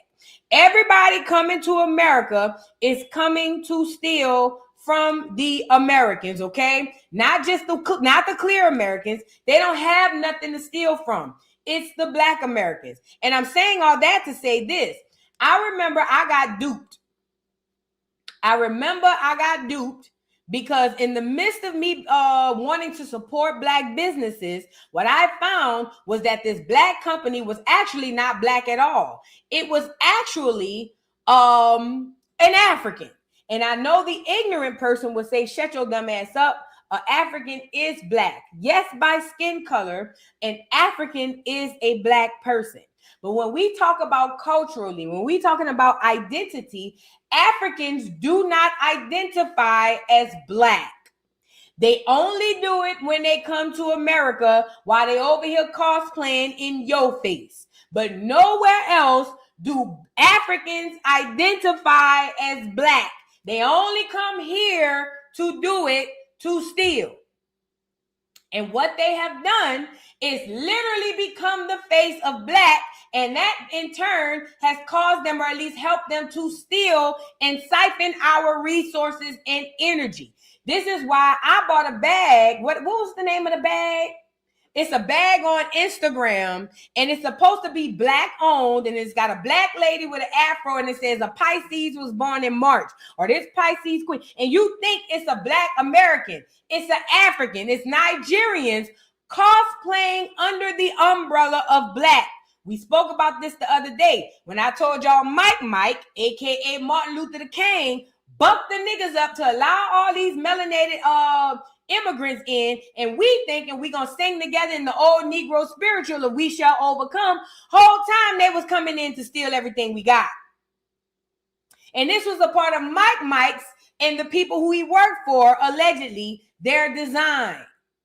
So now in 2026, because people like Judge Joe Brown, who in his words, not mine, helped to turn our identity from Negro to black. Now, because that has happened, you have so many tethers, so many people. Some of them ain't even black, but all they have to do is advertise their business is black, and they know that it is going to literally target us. No other group of people shop black-owned businesses. I'm not saying individually. I'm not saying if you are Jamaican and you shop black-owned businesses, I don't need you to get in the comments and say, boo, that's not true. I shop black-owned businesses. I'm saying collectively as a group. Collectively as a group, when you say black-owned, that is specifically for one group of people. The Asians don't support them. The Clears don't support them. The Hispanics don't support them. The other immigrants don't support them, not by and large. So what the enemy understands, because I tell y'all all the time, words have power. I tell y'all all the time, words have power. Even that word black has a lot of power. And because you are ignorant, and when I say ignorant, I'm not calling you a name, I'm just saying you don't know. But because you are ignorant to the process and to what's going on around you, you don't realize that when you see this is black owned, you just go, oh yeah, let me support. Whole time, it ain't even your people. Mind you, they are pushing our people out of our own businesses so that they can place the African in place of us. And these Africans are coming out saying, oh, I got this soul food business. How can you own a soul food business, sir? You don't even eat or cook soul food. But they'll hire niggas in the kitchen. You get it? The same way the Asian did when he came in with his Asian food until he started poisoning too much to where now he couldn't even have niggas in the back cooking. The same way the Hispanics, the same way they all did. They're bringing these people in to replace you. This is not a scare tactic. I'm not telling you something that could possibly happen in the future. It's been happening.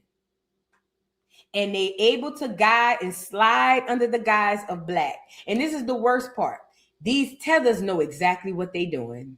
They know that they're stealing when they say that they black. They know when they say they black that it literally gives them a leg up that they wouldn't have had any other place. They know that. But they play off of your ignorance, you not knowing. They play off of your ignorance, and the way they do that is say, oh no, we're all black, brother. No, my brother, we are all black. Why do you say that? We are all black. And they know that they are not the same as you, and they know that you are not the same as them. However, they know if you believe that y'all are the same, it benefits them financially, spiritually, all types of ways. They just need you to believe in the okie doke, the banana in the tailpipe. So I need you guys to be mindful of this when you are shopping online. It's a lot of places that you'll see, and they'll say, oh, this is black owned, or oh, this is black owned, and it is not. It is a bunch of lies, and it is a bunch of tethers behind a lot of that stuff that's really just basically cosplaying to steal from you. Okay? I saw this video. Let me see if I can pull it up. I saw this video of this African company who was blasted for basically cosplaying as black owned. Hold on. They were making it seem like it was a black owned company, because when you say black owned, most people think black Americans. Nobody think of the Africans. And they've even learned how to take your shit and do it good enough to where you won't know it's them behind it.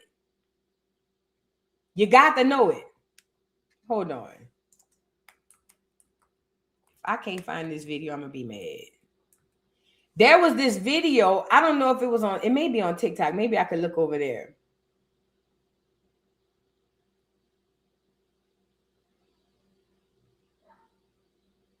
Hold on, not you yet, girl. Hold on. Y'all give me 1 second. Because I want to drive it home with this video. Let me check my TikTok, because I might have found it over there. When I'm not on here and I'm scrolling for work, I normally scroll and I'll just save.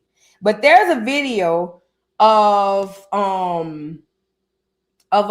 this African company being called out because basically they were cosplaying as a black-owned company, but it turns out they weren't. They were African. And then when they asked them about it, they was like, oh, well, yeah, type shit. It's all that explaining how Tyreek be talking about.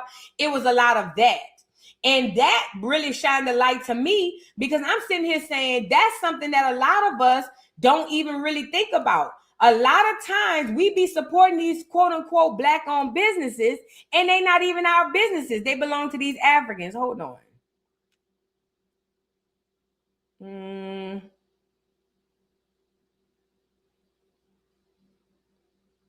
Let me see. Maybe I'll hit the like button. Let me see. If I can't find it here, then I'm going to just have to move on without it. But I'm pretty sure Hold on.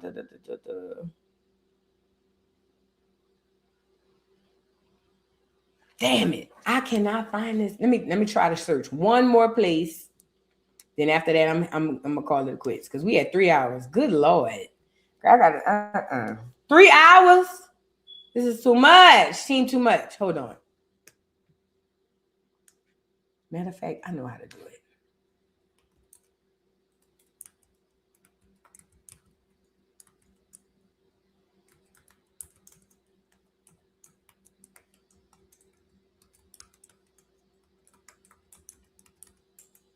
Hold on. So this is what the enemy did, though. I need y'all to understand how they played it. They got us indoctrinated under the term black, and we are automatically identifying ourselves as the black people, right? Okay, once they get us indoctrinated under the term black, they can slip in the other people who can cosplay as the same black when they really are not. And we won't question it because our subconscious will tell us anything that's black is us, and it's not. Matter of fact, now that I'm thinking about it, there's not even other groups. Let me say that. I don't know this to be a fact, but I have not heard of other groups of melanated people that have things such as black-owned businesses. Again, I'm gonna say I'm not privy to all the places on the earth, so I don't know. But I know when you say black-owned business globally, they know it's us. And they know we the only ones gonna patronize it, and they know we the only ones that's gonna start the business. So when they say black owned, they've been hiding under that moniker of black owned business, and it is not. I employ every single person out here. Whenever you buying online and you see black owned, do a quick Google. Find out. All you have to say is who owns this company. That's all you got to do. And even if you don't know the name, if you look at the name, you'll know if it's one of us. If their last name got 50 consonants and it ain't one of us. You know our names. You know our first names and our last names. Even if it's one you've never heard of. You know the way we sound and pronounce and create our names, front and or first and last. I employ each and every one of you to please do your research. I got juked out of some money behind the bag. I don't want y'all to get juked out behind it. I can't find the video, and we had 3 hours anyway, so I'm going to just call it an evening. But let me say this. They are hiding under every which way they can. Oh, I do want to give y'all one other thing, too, before I get off of here. They hiding under every way they can because they understand they're trying to scrape and scratch really quickly before their time is completely up. Hold on. Oh, here you go. I think this is the video. Look at God. So this is the video I wanted to show y'all. So there's this Ghanaian artist. There go the video. It's right here in my face. There's a Ghanaian artist Recently started who created a business, but she's advertising it under black owned. Now, the reason why this is problematic is because I'm pretty sure her target audience isn't her people because they don't advertise their own businesses to each other like that. They advertise their shit to us. Now, we're not saying she can't say it's black owned. What we're saying is if you are not black American, stop saying you're black owned because what we're going to do is do the research and we're going to realize you're trying to tether off of our culture to get our dollars and we're not going to support. Okay? Now, when it comes to this young lady, she seems like a beautiful young lady. She seems like a nice young lady, but I don't care about none of that. All I care about is these Africans have been going too far, hiding under that umbrella term black. And like I said, at one point, we're going to have to discuss getting rid of it altogether. But we're not there yet. We're not there yet, obviously. Let's get into this young girl and her Ghanaian business. I recently started a whimsical art mail club where I send out art and poetry every single month. Last month, I sent out 58 letters, and this was the print. The Sacred Garden Mail Club is a celebration of whimsical Black women, the kind of imagery we deserve to see more of, the poetry and art intertwined. Made for whimsical women who loves collecting art, feels at home at nature, and resonates with their soft femininity. This is this month's print, titled Soft Tides, which comes with a poem and a sticker.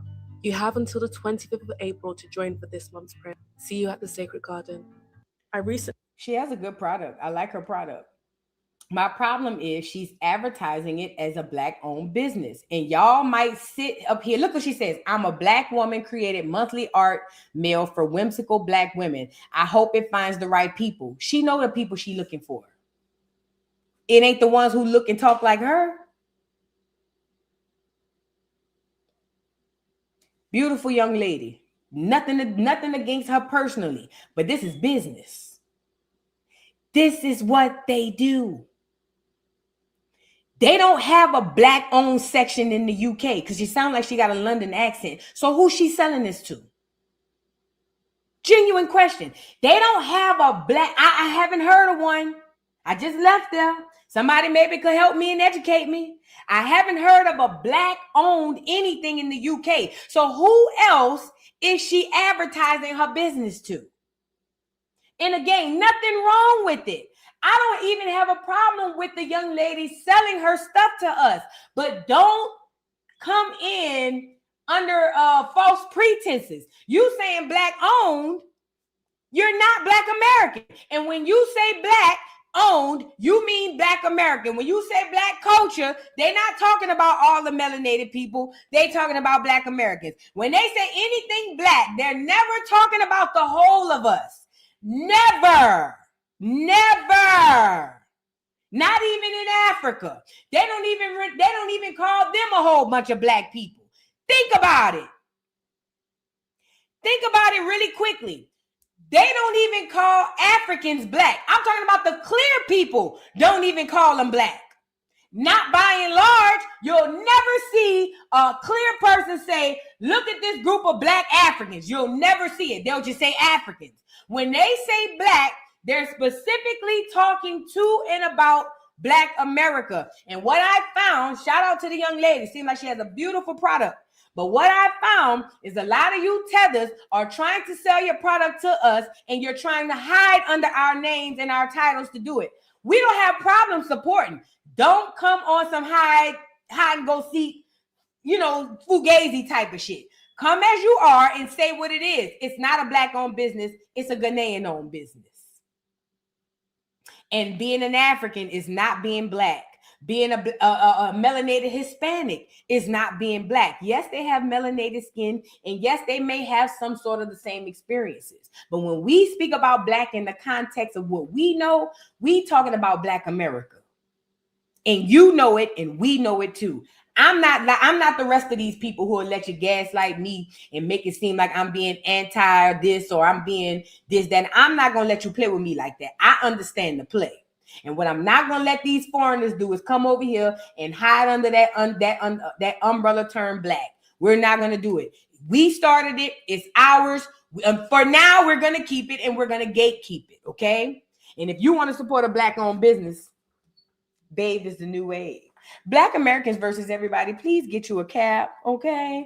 If you want a real Black-owned business, I have a genealogy done, my love.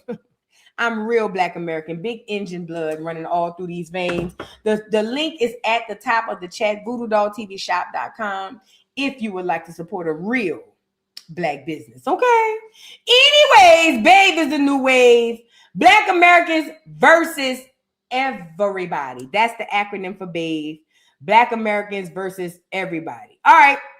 With that being said, let me see. Somebody asked, thank you, Symphony. She said, somebody asked us Black women one time, what if y'all woke up as male people? We all cried and said no. I think I read that one. Thank you, beautiful. And Nicole Smith, 4220 or 4220. Thank you for the super chat. Says Offset said, these last $2, I'm not gonna lose. Hello, with these last $2, I'm not gonna lose. Go ahead on, Offset. Thank you, boo. And Knowledge Gives Gratitude. Thank you so much for the super chat. And obviously, thank you so much for making it rain. You ain't have that to do, and you did. So thank you. Wait, let me where my music at. Yep, thank you so much for making it rain. I make it rain. I make it rain. I make it rain on them hoes. I make it rain. I make it rain. I make it rain on them hoes. Thank you for the super chat. Knowledge Gives Gratitude. She says there's nothing new. There's new weirdos every week in this chat. Log out if you don't like it. Hit the like button on your way out. You know, the weirdos is coming. It might be Bianca.